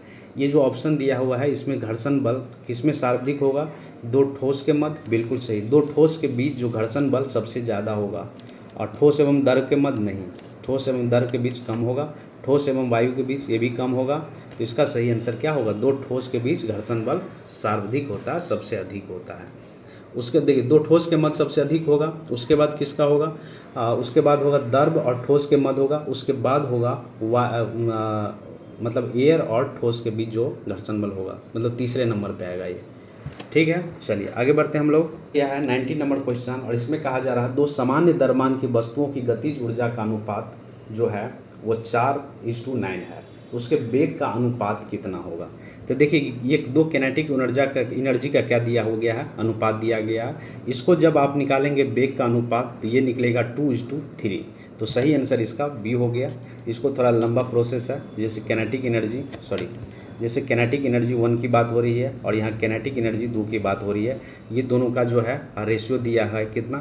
ये 4:9 दिया हुआ है, और ये क्या ½ mv² लिखते हैं, ½ mv² यहाँ पे हाफ mv² v1² बटा हाफ mv2² लिखेंगे और इसका जब निकालेंगे ये तो कट ही जाएगा, तो इसका निकलेगा आपका, इसका रूट हो जाएगा, तो ये क्या हो जाएगा 2:3 हो जाएगा। ठीक है, चलिए आगे बढ़ते हैं हम लोग। 91 नंबर क्वेश्चन, इसमें कहा जा रहा है 91 नंबर में, एक व्यक्ति लाल चश्मा पहनकर हरा फूल को देखता है तो वह फूल व्यक्ति को किस कलर का दिखाई देगा। ठीक है, वास्तव में जो वस्तु जिस रंग का दिखाई देता है वह उसी रंग को परिवर्तित करती है, तो ये जो दिखाई देगा कैसा दिखाई देगा, ये काला दिखाई देगा इनको। 92, और इसमें कहा जा रहा है जब पानी को 0 डिग्री सेल्सियस से 10 डिग्री तक गर्म किया जाता है तो इसका आयतन क्या होगा। तो देखिए आयतन क्या होगा, पहले 4 डिग्री तक क्या होगा, ये बढ़ेगा, सॉरी घटता है। पहले 4 डिग्री तक ये क्या करेगा, घटेगा, मतलब 0 से अगर 4 की बात करें, 0 से 4 तक बात करें तो ये घटेगा। फिर 4 डिग्री सेल्सियस से हम लोग 10 डिग्री तक की बात करेंगे तो फिर क्या होगा, बढ़ेगा। तो सही आंसर इसका क्या हो गया, पहले घटता है फिर बाद में बढ़ता है। क्वेश्चन नंबर है 93, और इसमें 93 नंबर क्वेश्चन में क्या कहा जा रहा है, चलिए नेक्स्ट क्वेश्चन है 93 नंबर, म्यूजिकल कंसर्ट के लिए जो हॉल होती है उसके दीवार को कैसा होना चाहिए। ध्वनि को प्रेषित करना चाहिए, नहीं, इसमें इको आने लगेगा। ध्वनि को परावर्तित करना चाहिए, नहीं, ये भी, इसमें भी इको आने लगेगा। तो ध्वनि का जो है अवशोषण करना चाहिए, तब जाके जो है इको नहीं बनेगा। तो सही आंसर हो गया सी 93 का। 4 है, इसमें कहा जा रहा है फैराडे स्थिरांक क्या है। तो फैराडे स्थिरांक क्या है, एक यूनिवर्सल कांस्टेंट है जिसको हम लोग सार्वभौमिक स्थिरांक भी कहते हैं। तो सही आंसर हो गया 94 का डी है। और इसमें कहा जा रहा है सबसे ज़्यादा सयांता होती है। सयांता मतलब क्या होता है, विस्कोसिटी। ठीक है, तरल का वह गुण जिसके कारण तरल की भिन्न भिन्न परतों के मध्य अपेक्षिक गति का विरोध होता है, उसी को हम लोग सयांता या विस्कोसिटी कहते हैं। तो यह केवल द्रव तथा गैसों का गुण है, जो कि ठोस में सयांता नहीं होती है, ये भी याद रखना है। एक आदर्श तरल की जो सयांता होगी वो 0 होगी। तो सबसे ज़्यादा इसमें जो होगा सयांता किसके पास, यानी विस्कोसिटी शहद के पास होगा, फिर खून के पास, फिर जल के पास, फिर वायु के पास। तो सबसे ज़्यादा किसके पास है सयांता या विस्कोसिटी, तो ये है शहद के पास। सही आंसर है इसका सी। क्वेश्चन नंबर है 96 नंबर, इसमें कहा जा रहा है निम्नलिखित में से कौन सा कथन वाष्पन के संबंध में गलत है। तो देखिए यह एक स्वतः होने वाली प्रक्रिया है जो कि सभी भापों पर होती है। तो ये बिल्कुल स्टेटमेंट सही है पहला। दूसरा स्टेटमेंट, यह द्रव के सिर्फ ऊपरी सतह पर होता है, जो द्रव के भीतर भागों में नहीं। तो ये भी क्या है, सही है। और तीसरा है, इसमें ठंडक उत्पन्न होती है, इसमें जो है ठंडक उत्पन्न होती है। तो ये भी क्या है, सही है। और ये उपयुक्त में से कोई भी इसमें जो है गलत स्टेटमेंट नहीं है। तो सही आंसर क्या होगा, उपयुक्त में से कोई नहीं, गलत नहीं है इस पर कोई भी स्टेटमेंट। 7, इसमें कहा जा रहा है निम्नलिखित में से किस विलय का संघटन समांग होता है। तो देखिए वास्तविक विलयन का जो है, ये जो है जो स्टेटमेंट दिया हो गया है कि संघटन समांग होगा, तो ये वास्तविक विलयन का होगा। और वास्तविक विलयन का गुण क्या हो सकता है, प्रॉपर्टी क्या हो सकता है। देखिए इसमें क्या हो जाता है, वैद्युत मतलब इलेक्ट्रिसिटी का प्रवाह नहीं होगा, यह पारदर्शी होगा, इसका जो है संघटन जो है समांग होगा, ये इनके प्रॉपर्टी है। इसके अगर कणों का आकार की बात करें, व्यास की बात करें, तो 10⁻⁸ सेंटीमीटर होगा। ठीक है, तो सही आंसर इसका क्या हो गया, वास्तविक विलयन। क्वेश्चन नंबर आइए 98 नंबर, स्टीव नाइट निम्नलिखित में से किस धातु का अयस्क है। तो ये नाम याद रख लीजिएगा। स्टीव नाइट जो है ये किस धातु का अयस्क है, तो ये है आपका एंटीमनी का अयस्क है। सही आंसर है इसका सी। बाकी अगर कैडमियम के बात करें तो इसके अयस्क कौन से हैं, कैडमियम के गिरोनोकाइट है। उसके बाद कोबाल्ट की बात करें एस्मेल्टाइट है अयस्क, और निकेल की बात करें तो मिलेराइट है। तो सही आंसर इसका हो गया, स्टीव नाइट किसका अयस्क है, तो ये एंटीमनी का अयस्क है। तो सही आंसर हो गया इसका सी। क्वेश्चन नंबर है 99, और 99 नंबर क्वेश्चन में कहा जा रहा है निम्नलिखित में से किस धातु का निष्कर्षण विद्युत अपघटन विधि से किया जाता है। तो देखिए पोटासियम, सोडियम और कैल्शियम, मैग्नीशियम तथा एल्युमिनियम का निष्कर्षण जो होता है विद्युत अपघटन विधि से किया जाता है। तो इसमें क्या है, पोटासियम, सोडियम, कैल्शियम तीनों का जो है अब ये निष्कर्षण होगा, ये विद्युत अपघटन से होगा। तो इसका आंसर होगा उपयुक्त में से एक से अधिक। बाकी अगर हम लोग जिंक, लोहा और तांबा की बात करें और लीड की बात करें तो ये कार्बन के उपयोग से क्या होता है, निष्कर्षण विधि किया जाता है। सिल्वर और सोना की बात करें तो ये प्राकृतिक अवस्था में स्थित होता है ये दोनों। तो 99 का सही आंसर क्या हो गया, डी, उपयुक्त में से एक से अधिक। चलिए नेक्स्ट क्वेश्चन है 100 नंबर, और इसमें कहा जा रहा है बरसाती रेनकोट बनाने में निम्नलिखित में से किसका प्रयोग किया जाता है। तो जो बरसाती रेनकोट होता है एज यूजल जो सभी यूज करते हैं, और इसमें जो उपयोग किया जाता है पॉलीकार्बोनेट का उपयोग करके इसको बनाया जाता है। तो सही आंसर हो गया कौन सा, बी, पॉलीकार्बोनेट। ठीक है। खाने के पदार्थ को पैक करने के लिए पॉलीइथिलीन का प्रयोग किया जाता है, और अम्ल रखने की बोतल जो है उसके कवर को जो बनाया जाता है पॉलीस्टरीन के उपयोग करके बनाया जाता है। न चिपकने वाली कढ़ाई जो टेफ्लॉन का बना होता है। तो ये सब आप लोग याद रखेंगे ज़रा। चलिए आगे बढ़ते हैं हम लोग 101 नंबर, और इसमें कहा जा रहा लोहे पर जस्ते की परत चढ़ाने से पहले लोहे को साफ करने में निम्नलिखित में से किस अम्ल का प्रयोग किया जाता है। तो देखिए लोहे पर जस्ते की जो परत चढ़ाते हैं, क्यों चढ़ाते हैं हम लोग, क्योंकि इसमें जंग ना लगे। तो इससे पहले इसको लोहे को साफ करने के लिए H2SO4 एवं NHO3 का प्रयोग किया जाता है। ठीक, तो इसमें क्या हो गया, H2SO4 और NH3 दोनों का प्रयोग किया जाता है। तो सही आंसर क्या हो गया, उपयुक्त में से एक से अधिक। बाकी अगर हम लोग अम्ल और उपयोग की बात करें, टर्टरिक अम्ल का उपयोग कहाँ होता है, बेकिंग पाउडर बनाने में होता है। नाइट्रिक अम्ल का उपयोग किया जाता है सोना व चांदी के शुद्धिकरण के लिए। ऑक्जेलिक अम्ल का प्रयोग किया जाता है कपड़े से जंग के धब्बे और हटाने में उपयोग किया जाता है।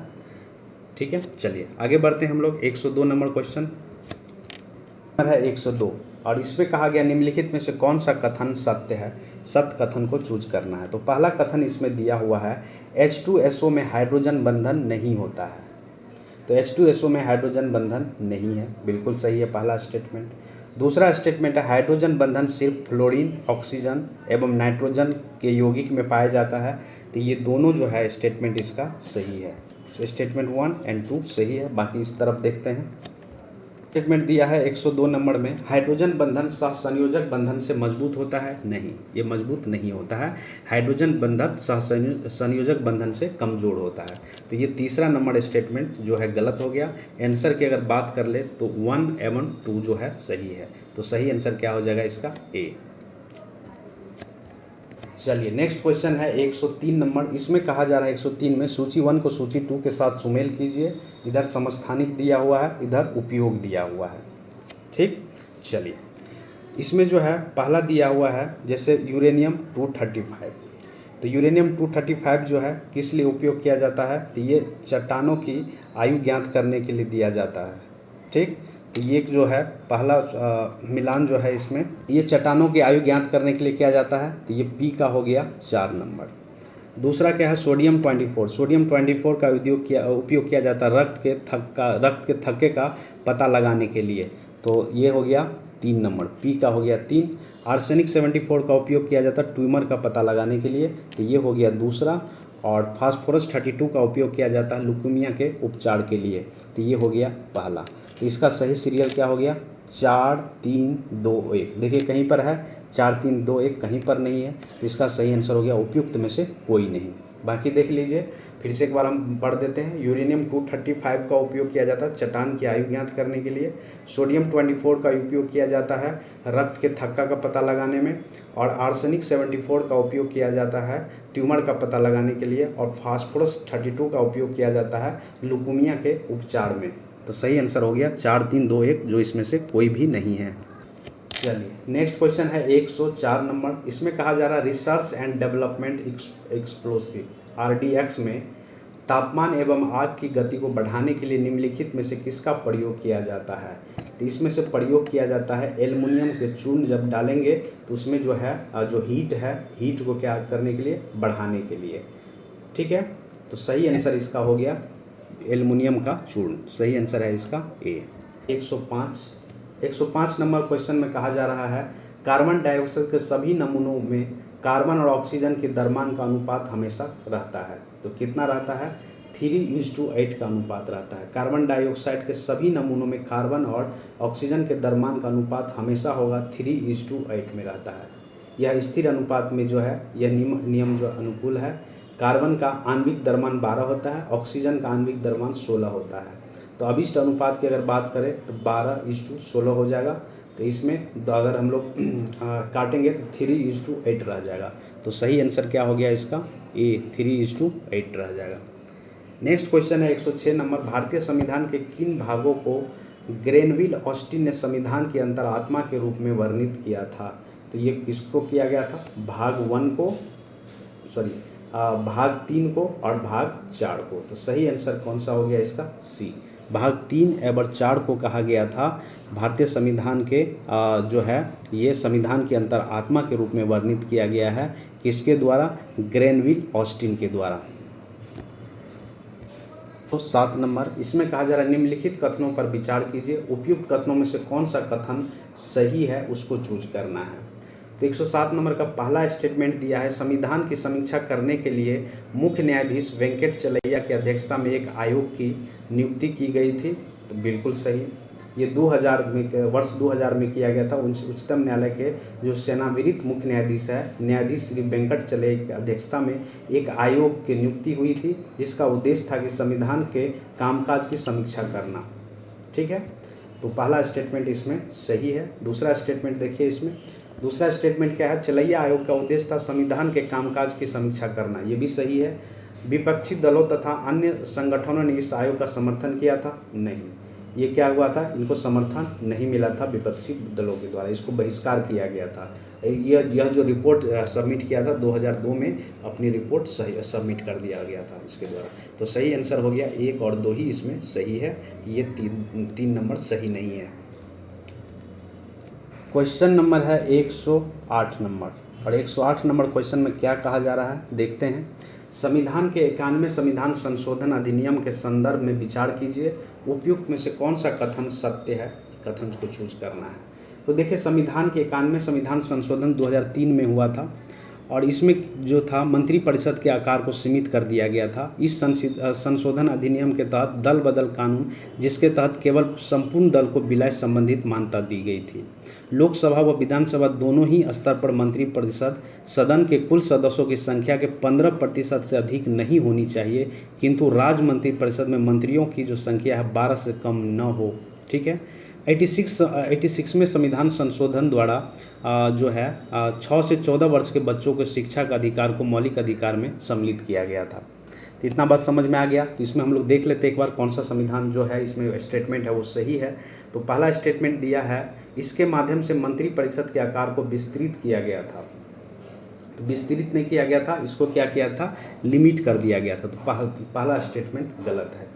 दूसरा स्टेटमेंट क्या कह रहा है? इसके अनुसार मंत्रिपरिषद के सदस्यों की संख्या लोकसभा या राज्यसभा में विधानसभा जिसको बोलते हैं कुल सदस्यों की संख्या के 15% से अधिक ना हो, ये कहा गया था। तो ये दूसरा स्टेटमेंट बिल्कुल सही है। इसके द्वारा 6 वर्ष से 14 वर्ष के बच्चों को शिक्षा का अधिकार को मौलिक अधिकार में बना दिया गया था? नहीं, ये 91 संविधान संशोधन में नहीं हुआ था, ये 86वें संविधान संशोधन में हुआ था। तो ओनली इसका जो है 2 जो है सही आंसर है। तो सही है क्या हो गया? ओनली 2। 109 नंबर में कहा जा रहा है, अनुच्छेद 163 निम्नलिखित में से किससे संबंधित है? तो ये संबंधित है राज्यपाल को सहायता और सलाह देने के लिए मंत्रिपरिषद, मतलब जो राज्य स्तर पे होता है। ये अनुच्छेद 163 में कहा गया है कि राज्यपाल को सहायता और सलाह देने के लिए मंत्रिपरिषद होगा। राज्यसभा को अपने कार्य के अभ्यास में सहायता और सलाह देने के लिए मुख्यमंत्री के साथ एक मंत्रिपरिषद होगी। ठीक है, तो ये कहा गया था। तो 109 का सही आंसर है इसका बी। 110, इसमें कहा जा रहा सर्वोच्च न्यायालय के न्यायाधीश के रूप में नियुक्ति के लिए निम्नलिखित में से कौन सी योग्यता आवश्यक नहीं है? ठीक है, कौन सा योग्यता आवश्यक नहीं है, ये हम लोग को चूज करना है। तो देखिए हम लोग चूज करते हैं, वह भारत का नागरिक होना चाहिए, ये तो होना ही चाहिए। उसके बाद है बी नंबर में कहा जा रहा उन्हें 5 वर्षों के लिए किसी उच्च न्यायालय का न्यायाधीश होना चाहिए, ये भी है, ये भी होना चाहिए।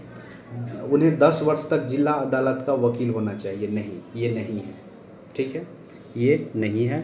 उन्हें कम से कम 5 वर्ष तक किसी उच्च न्यायालय या लगातार उच्च न्यायालय का न्यायाधीश होना चाहिए, ये है, ये सही है। उन्हें 10 वर्ष तक किसी उच्च न्यायालय या उच्च स्तरीय न्यायालय का अधिवक्ता होना चाहिए, ये जिला स्तर का नहीं। तो ये क्या है? सी नंबर गलत है, ये जरूरी नहीं है। सही आंसर इसका सी हो गया।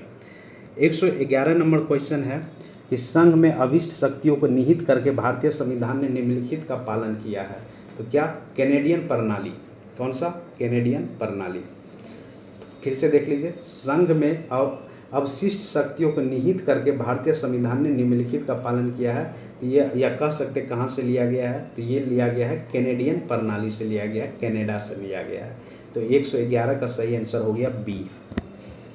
112, इसमें कहा जा रहा है महारजिस्ट्रार जनरल और जनगणना आयुक्त भारत निम्नलिखित में से किस मंत्रालय के अंतर्गत आता है? तो ये जो है, जो दशकीय जनगणना के संचालन का जो दायित्व होता है, ये गृह मंत्रालय का कार्य होता है। भारत सरकार के तहत जो है ये गृह मंत्रालय के अंतर्गत आता है। तो सही आंसर हो गया 112 का बी, गृह मंत्रालय। 113 नंबर क्वेश्चन कह रहा है निम्नलिखित में से किस भारतीय राज्य में 1971 में पहली बार लोकायुक्त संस्था की स्थापना की गई थी? तो ये किया गया था महाराष्ट्र राज्य में। ठीक है, उसके बाद जो लोग बिहार, हिमाचल प्रदेश, उत्तर प्रदेश आदि राज्यों में किया गया था, लेकिन सबसे पहले जो है 1971 में महाराष्ट्र राज्य में ये लागू किया गया था। तो सही आंसर हो गया 113 का बी, महाराष्ट्र। कब लागू हुआ था यहाँ पर? 1971 में। क्वेश्चन नंबर है 114 नंबर, इसमें कहा जा रहा है राज्य विधानसभा के विपक्ष के नेता के संबंध में दिए गए कथनों में से कौन सा कथन गलत है? देखिए, पहला स्टेटमेंट दिया हुआ, यह संसद अधिनियम 1977 में विपक्ष के नेताओं के वेतन और भत्ते के लिए प्रदान किया गया एक वैधानिक पद है। ये पहला स्टेटमेंट बिल्कुल सही है, एक वैधानिक पद है, 1977 में ये प्रदान किया गया था। दूसरा स्टेटमेंट क्या है? अध्यक्ष को उनके विपक्षी के नेता के रूप में पहचानने की आवश्यकता होती है, बिल्कुल सही है ये भी। तीसरा स्टेटमेंट दिया है, विपक्ष का नेता सदन की कुल सदस्य संख्या के 10वें हिस्से से कम वाली प्रमुख पार्टी का नेता होता नहीं, ऐसा कुछ नहीं है।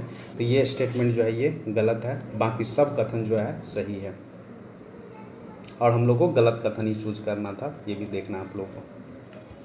115, और इसमें कहा जा रहा भारतीय संसद के निचले सदन लोकसभा में महिलाओं के प्रतिनिधित्व का वर्तमान प्रतिशत कितना है? तो देखिए, वर्तमान में अगर हम लोग बात करें भारतीय संसद के निचले सदन अर्थात लोकसभा में महिलाओं का प्रतिनिधित्व की बात करें तो वर्तमान में 14% महिला इसमें सम्मिलित है। इसका तात्पर्य यह है कि लोकसभा की कुल 543 सीटों में वर्तमान में 78 सीट पर महिलाओं का प्रतिनिधित्व है। संसद के कुल महिला सदस्यों की संख्या 103 तथा राज्य में महिला सदस्यों की संख्या 25 है। तो इसका सही आंसर कौन सा हो गया? सी हो गया, 14%। क्वेश्चन नंबर है 116, इसमें कहा जा रहा है राज्यसभा की अन्य शक्तियों के संदर्भ में निम्नलिखित कथनों पर विचार कीजिए। ठीक है, और कौन सा कथन सत्य है ये कथन चूज करना है। 116 नंबर क्वेश्चन है। तो पहला कथन कह रहा है राज्य सूची के मामले पर संसद को कानूनी बनाने में सक्षम बनना। तो ठीक है, ये सक्षम है। उसके बाद देखिए, राज्य सूची के मामले पर कानून बनाने के लिए संसद को सक्षम करना, ये है। ये राज्यसभा के एक संघीय सदन है जिसे संविधान द्वारा प्रदत्त विशेष शक्तियाँ प्राप्त होता है। नई अखिल भारतीय सेवा का भी निर्माण कर सकती है। लोकसभा भंग होने का आपातकालीन की घोषणा को लागू कर सकता है ये। ठीक है, तो ये पहला स्टेटमेंट बिल्कुल सही है। दूसरा स्टेटमेंट दिया हुआ राज्यसभा स्वयं भारत के उपराष्ट्रपति पर महाभियोग लगा सकती है, नहीं, ये ओनली राज्यसभा नहीं लगा सकती है। दोनों के द्वारा जो है महाभियोग चलाने के लिए क्या है, या तो क्या होता है कि दोनों सदन यानी राज्यसभा लोकसभा दोनों में क्या हो जाता, साधारण बहुमत अगर द्वारा पारित हो जाता है तब इसे, ये राज्यसभा की जो अन्य शक्ति नहीं है, ये लोकसभा में साधारण बहुमत से अगर पारित होता है तब महाभियोग चला जा सकता है उपराष्ट्रपति पे। तो दूसरा स्टेटमेंट क्या हो गया? गलत हो गया। तीसरा स्टेटमेंट है लोकसभा में भंग होने पर आपातकाल की उद्घोषणा लागू करना, यह राज्यसभा का काम होता है, बिल्कुल सही है ये।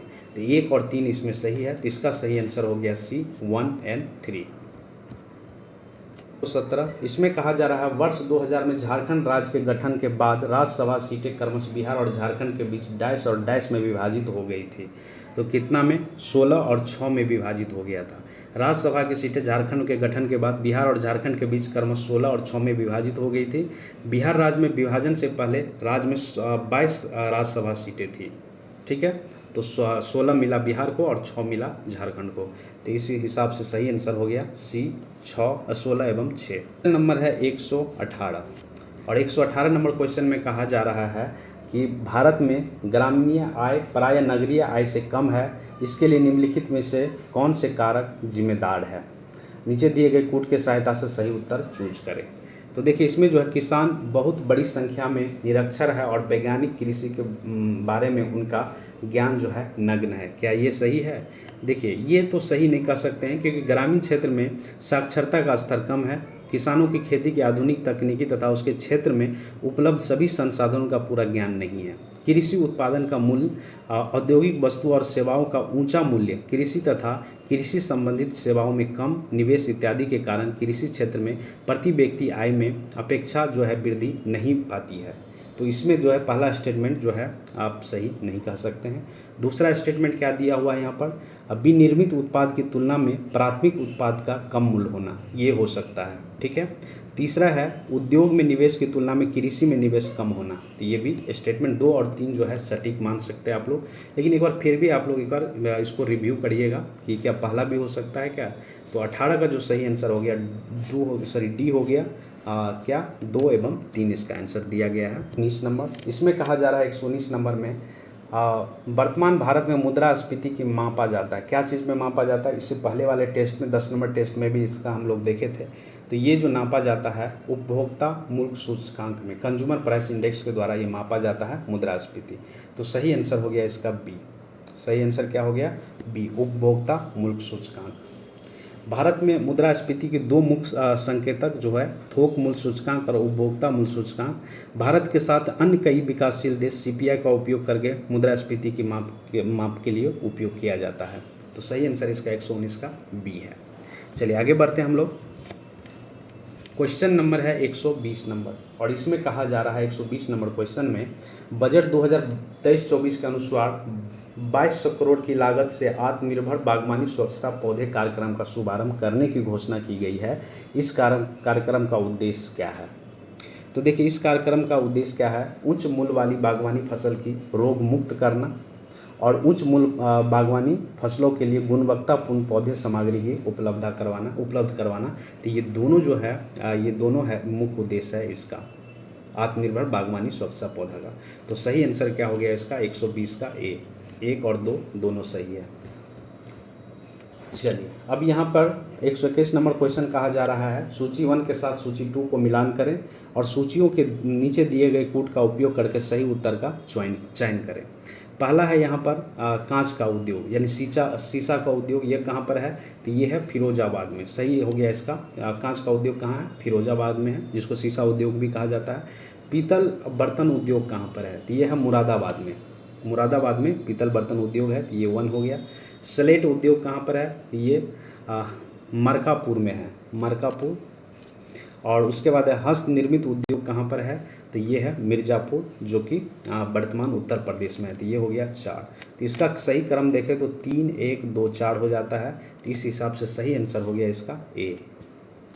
सही आंसर ए हो गया। एक बार और पढ़ देते हैं। कांच का उद्योग कहाँ पर है? फिरोजाबाद में है। पीतल का बर्तन का उद्योग कहाँ पर है? तो ये है मुरादाबाद में। और स्लेट का उद्योग कहाँ पर है? तो ये मरकापुर में है। और हस्त निर्मित उद्योग कहाँ पर है? तो ये उत्तर प्रदेश में मिर्ज़ापुर में स्थित है 122 और 122 नंबर क्वेश्चन में कहा जा रहा है भारत में चाय बोर्ड के संदर्भ में निम्नलिखित कथनों पर विचार कीजिए। देखिए चाय अधिनियम 1953 की धारा 4 के तहत स्थापित चाय बोर्ड का गठन 1 अप्रैल 1954 को किया गया था। चाय बोर्ड वाणिज्य मंत्रालय के तहत केंद्र सरकार के एक संवैधानिक निकाय के रूप में कार्य कर रहा है। चाय बोर्ड का प्रधान कार्यालय कोलकाता में है। वर्तमान में टी बोर्ड के दुबई और मॉस्को में 2 विदेशी कार्यालय भी स्थित है। तो आप देखते हैं इसका जो कौन सही है उसको चूज करना है। तो पहला स्टेटमेंट इसमें दिया हुआ है चाय बोर्ड एक संवैधानिक निकाय है, बिल्कुल सही। पहला स्टेटमेंट बिल्कुल सही है। दूसरा स्टेटमेंट दिया हुआ यह कृषि एवं किसान कल्याण मंत्रालय के संकलन का नियामक निकाय है, नहीं, ये गलत है। दूसरा है चाय बोर्ड का प्रधान कार्यालय बेंगलुरु में है, नहीं, ये गलत है। ये कॉफ़ी बोर्ड का जो कार्यालय है वो बेंगलुरु में। चौथा है इस बोर्ड के दुबई और मॉस्को में विदेशी कार्यालय भी है, बिल्कुल सही। तो ये जो है 4 नंबर सही है। तो सही आंसर हो गया 122 का 1 और 4 सही आंसर है। तो इसका सही आंसर हो गया बी, 1 और 4। 123 इसमें कहा जा रहा है 123 नंबर क्वेश्चन में कि भारत में पंचवर्षीय योजना के अंतर्गत नीली क्रांति का आरंभ किया गया था। कौन पंचवर्षीय योजना में? तो ये जो स्टार्ट किया गया था 7वीं पंचवर्षीय योजना में, और ये कब तक चला था? 1985 से लेके 90 तक ये चला था। 1990 तक 7वीं पंचवर्षीय योजना, और इसी के अंतर्गत इंट्रोड्यूस किया गया था नीली क्रांति। ठीक है, नीली क्रांति किससे संबंधित है? तो ये जो है मछली उत्पादन से संबंधित है। 124 इसमें कहा जा रहा है केंद्रीय बजट 2023-24 का बजट का आकार कितना है? तो इसका बजट का आकार जो है वो है इसका सही आंसर सी है। एक बार आप लोग देख लीजिएगा, जैसे याद कर सकते हैं इसको कर लीजिएगा। ये केंद्रीय बजट 2023-24 का आकार है 45,03,097 करोड़ रुपया ये आकार है। क्वेश्चन नंबर है 125 इसमें कहा जा रहा है आर्थिक समीक्षा 2022-23 के अनुसार राष्ट्रीय हरित हाइड्रोजन मिशन से भारत ने किस वर्ष तक ऊर्जा के मामले में आत्मनिर्भर हो जाने का लक्ष्य रखा है? तो ये रखा है 2047 तक। सही आंसर है बी इसका 2047। 126 इसमें कहा जा रहा है संसाधनों के उपयोग तथा भविष्य के लिए उनके संरक्षण की आवश्यकता को संतुलित करने को हम क्या कहते हैं? तो इसको कहा जाता है सस्टेनेबल डेवलपमेंट। मतलब ये हुआ कि सतत विकास इसको कहा जाता है, बिना पर्यावरण को हास किए बिना डेवलप करना। ठीक है, तो सही आंसर हो गया 126 का बी। क्वेश्चन नंबर है 127 नंबर और इसमें कहा जा रहा है 127 नंबर में 2022-23 के लिए गरीबी उन्मूलन के लिए अंतर्राष्ट्रीय दिवस का विषय क्या है? तो 2022-23 के लिए जो गरीबी उन्मूलन के लिए अंतर्राष्ट्रीय दिवस का मुख्य विषय व्यवहारों में सभी के लिए गरिमा है। इस वर्ष की थीम मनुष्य की गरिमा पर आधारित है, जो न केवल एक मौलिक अधिकार है बल्कि अन्य सभी मौलिक अधिकारों का भी अधिकार है। तो ये क्या है? व्यवहार में सभी के लिए गरिमा, ये इसका थीम था। जो है अंतर्राष्ट्रीय दिवस का विषय है, सॉरी गरीबी उन्मूलन के लिए अंतर्राष्ट्रीय दिवस का ये विषय रखा गया था। 128 इसमें कहा जा रहा है निम्न में कौन सा सतत विकास के लक्ष्य के अंतर्गत नहीं है जिसे 2030 तक प्राप्त करने का लक्ष्य रखा गया है? तो देखिए अंतरिक्ष अनुसंधान जो है ये लक्ष्य नहीं रखा गया है। बाकी सतत विकास लक्ष्यों में कुल 17 लक्ष्य शामिल है। सतत विकास का मुख्य गरीबी को पूर्णतः खत्म करना तथा समाज में सामाजिक न्याय व पूर्ण समानता का स्थापित करना है, जिसमें जो है लैंगिक समानता की बात कही गई है, शून्य भूख कहा गया है, अच्छा स्वास्थ्य एवं भलाई कहा गया है, लेकिन ये अंतरिक्ष अनुसंधान नहीं कहा गया है। तो ये सम्मिलित नहीं है SDG में, मतलब सस्टेनेबल डेवलपमेंट गोल में नहीं है। मतलब 17 ऐसे पॉइंट है जिसको लक्ष्य प्राप्त करने का एक टारगेट दिया गया है कि 2030 तक ये हमको प्राप्त करना है। नेक्स्ट क्वेश्चन है 129 नंबर। इसमें कहा जा रहा है कि मौद्रिक नीति का क्रियान्वयन भारत में कौन करता है? तो ये किया जाता है रिजर्व बैंक ऑफ इंडिया के द्वारा। तो सही आंसर कौन सा है? B RBI। यहाँ से अब 10 क्वेश्चन हम लोग मैथ का देखेंगे जिसका हम आंसर बताएंगे। जो लोग बनाना चाहे बना सकते हैं। यहाँ से 130 से लेकर 139 तक जो है मैथ का क्वेश्चन दिया हुआ है। तो 130 नंबर का सही आंसर है ए 500। 131 का सही आंसर है सी 17, 9 और 5। 32 का सही आंसर दिया हुआ है बी 5:12। इसका सही आंसर दिया हुआ है 3456, मतलब 3456 ए दिया हुआ है। 134 नंबर का सही आंसर दिया गया है बी 80 और 135 का सही आंसर दिया हुआ है सी। अभी सही आंसर दिया गया है सी भतीजी। 37 का सही आंसर दिया गया है ए 0। 138 का सही आंसर दिया गया है डी उपयुक्त में से कोई नहीं। जब इसको कैलकुलेट करेंगे तो 3 दिन आंसर आएगा जो कि नहीं दिया हुआ है, इसीलिए इसका आंसर जो 138 का डी हो जाएगा। 139 का सही आंसर दिया गया है ए 177। ठीक है, तो ये 10 क्वेश्चन मैथ का था। जो लोग बनाना चाहे बना के मिला सकते हैं। बाकी आइए हम लोग आते हैं 140 नंबर क्वेश्चन। भारत का गेहूं उत्पादन में अग्रणी राज्य निम्नलिखित में से कौन है? तो देखिए भारत में सबसे ज़्यादा गेहूं का उत्पादन उत्तर प्रदेश में किया जाता है। इसके बाद पंजाब, हरियाणा और मध्य प्रदेश का क्रम आता है। उत्तर प्रदेश में देश के कुल गेहूं का उत्पादन लगभग 34% गेहूं का उत्पादन किया जाता है उत्तर प्रदेश में। तो सही आंसर हो गया इसका कौन? 140 का ए उत्तर प्रदेश। 141 नंबर क्वेश्चन है। इसमें कहा जा रहा है कि क्षेत्रफल की दृष्टि से भारत का सबसे बड़ा बाघ अभयारण्य कौन सा है? तो क्षेत्रफल की दृष्टि से अगर हम लोग बात करें तो सबसे बड़ा है नागार्जुन सागर सिलिसेलम जो बाघ अभ्यारण्य है, वो सबसे बड़ा है। वैश्विक स्तर पर बाघों की 70% से अधिक आबादी जो है भारत में है। भारत में 18 राज्यों में कुल 53 बाघ अभ्यारण्य है। और गुरु घासीदास जो छत्तीसगढ़ में है 53वां टाइगर रिजर्व अभी घोषित किया गया है हाल ही में। प्रोजेक्ट टाइगर 1973 में आरंभ की गई थी। ठीक है, चलिए इतना काफ़ी है, आगे बढ़ते हैं हम लोग। 142 नंबर 142 नंबर में कहा जा रहा है निम्नलिखित में से ग्रेट विक्टोरिया मरुस्थल कहाँ स्थित है। तो देखिए ये स्थित कहाँ पर है, तो ये स्थित है ऑस्ट्रेलिया में, दक्षिण पश्चिम ऑस्ट्रेलिया पर स्थित है। और इसका विस्तार जो है लगभग कितना किलोमीटर पे है, 3,48,000 वर्ग किलोमीटर में ये फैला हुआ है। यह ऑस्ट्रेलिया का सबसे बड़ा मरुस्थल है, जो कि यहाँ पर ऑस्ट्रेलिया दिया नहीं हुआ है, यहाँ पर ऑस्ट्रिया है। कई लोग गलती से मार देंगे, लेकिन ये आंसर इसका नहीं है, तो उपयुक्त में से कोई नहीं। नंबर है 143 नंबर, लिग्नाइट कोयला का सर्वाधिक भंडार भारत के किस राज्य में है। तो सबसे ज़्यादा जो भंडार है 90% लगभग भंडार कहाँ पर मिलता है, तो ये तमिलनाडु से मिलता है। सही आंसर हो गया 143 का सी। नेक्स्ट क्वेश्चन है, मग्यार्स जनजाति निम्नलिखित में से किस देश में पाई जाती है। तो ये पाई जाती है कहाँ पर, ये हंगरी में पाई जाती है। सही आंसर है इसका ए हंगरी, अभी न्यूज़ में था इसीलिए। उसके अलावा अगर हम लोग बात करें तो बुशमैन बोट्सवाना में पाया जाता है, पिग्मी कॉन्गो बेसिन में, कीवीज न्यूजीलैंड में पाया जाता है। तो ये थोड़ा बहुत है, इसको याद रखिएगा। अगर भारत की जनजाति की बात करें तो द्रविड़ दक्षिण भारत की जो जनजाति है गारो खासी मेघालय में निवास करती है। मीन जनजाति जो राजस्थान में। क्वेश्चन नंबर है 145, इसमें कहा जा रहा है निम्नलिखित में से किस इस्पात संयंत्र की स्थापना चौथी पंचवर्षीय योजना के दौरान की गई थी। तो ये किया गया था विशाखापट्टनम इस्पात संयंत्र जो विशाखापट्टनम में है, ये चौथी पंचवर्षीय योजना के अंतर्गत ये किया गया था। ठीक है, और तृतीय पंचवर्षीय योजना के तहत अगर बात करें तो ये Bokaro steel power plant Jharkhand में है, 1964 में किया गया था। ठीक, तो ये पूछा जा रहा कौन सा चौथी पंचवर्षीय योजना में, तो ये किसका किया गया था, विशाखापट्टनम इस्पात संयंत्र का। क्वेश्चन नंबर है 146, इसमें कहा जा रहा है निम्नलिखित में से कौन सा कथन सुमेलित नहीं है।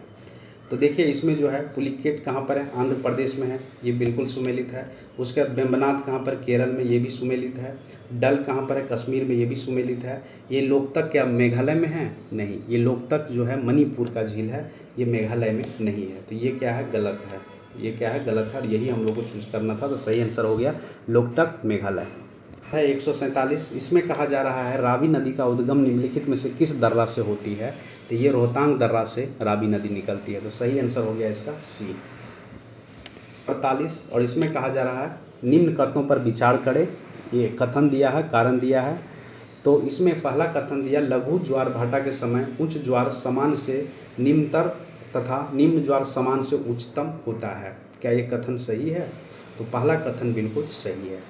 ठीक, अब आर नंबर देखते हैं कारण, लघु ज्वार भाटा बृहद ज्वार भाटा के विपरीत पूर्ण चंद्र के स्थान पर नव चंद्र के समय होता है, नहीं, ये क्या है, गलत है। ये पहला स्टेटमेंट सही है। तो इसका सही आंसर क्या हो गया, ए सही है और आर जो है गलत है। 49, इसमें कहा जा रहा है निम्नलिखित उच्चवच आकृति पर ध्यान दीजिए, इनमें से कौन सी सही है। उपयुक्त आकृतियों का पूर्व से पश्चिम की ओर बढ़ते क्रम में बताएं। किधर से करना है, पूर्व से पश्चिम की ओर करना है। तो देखिए पहला कौन आता है, छोटा नागपुर पठार आएगा। ठीक है, छोटा नागपुर पठार आएगा। फिर उसके बाद इसको एक बार आप लोग देख लीजिएगा मैप पे, हम आंसर बताते हैं। इसका सही आंसर है बी। पहले छोटा नागपुर पठार आएगा, पहले ये आएगा, फिर उसके बाद कौन सा आएगा, पहला खांसी पहाड़ी आएगा, एक नंबर पे खांसी पहाड़ी आएगा, फिर छोटा नागपुर का पठार आएगा, फिर आपका मैकाल पर्वत आएगा, फिर उसके बाद 3 नंबर पे महादेव पर्वत आएगा। इसको एक बार मैप पे आप लोग देख लीजिएगा, याद ही हो जाएगा आप लोगों को। 50 नंबर, निम्नलिखित में से कौन सा गौन प्लेट प्रशांत महासागरीय प्लेट एवं एशियन महाद्वीप के बीच स्थित है। तो ये अगर बात करें तो ये जो प्लेट है ये फिलिपियन प्लेट स्थित है इस पर, ठीक है, इसके बीच। तो सही आंसर हो गया फिलिपियन प्लेट। तो चलिए इसी के साथ मेरा आज का ये सेशन यही ख़त्म होता है। मिलते हैं अगले सेशन में एक नए टेस्ट सीरीज़ के साथ। और वीडियो को लास्ट तक देखने के लिए आप लोग का बहुत बहुत धन्यवाद। हमारे प्लेलिस्ट में जाकर ज़रूर देखिए, बहुत सारे टेस्ट जो है वहाँ पे अपलोड किया गया है अलग अलग कोचिंग का। आई होप कि आप लोगों को पसंद आएगा। और अब ज़्यादा दिन नहीं रहा एग्ज़ाम का, तो जितना जल्दी से ज़्यादा हो टेस्ट अटैम्प्ट कीजिए, और जहाँ पे दिक्कत हो उसको आप कहीं से भी, जो भी सोर्स मिले आपको, इंटरनेट मिले, कहीं भी मिले, उसको खोज के एक नोट्स बनाइए जो कि उसको रिवीजन के तौर पे आप लोग उपयोग कर सकते हैं। तो चलिए, thank you for watching BPSC online academy. मिलते हैं अगले सेशन में। धन्यवाद।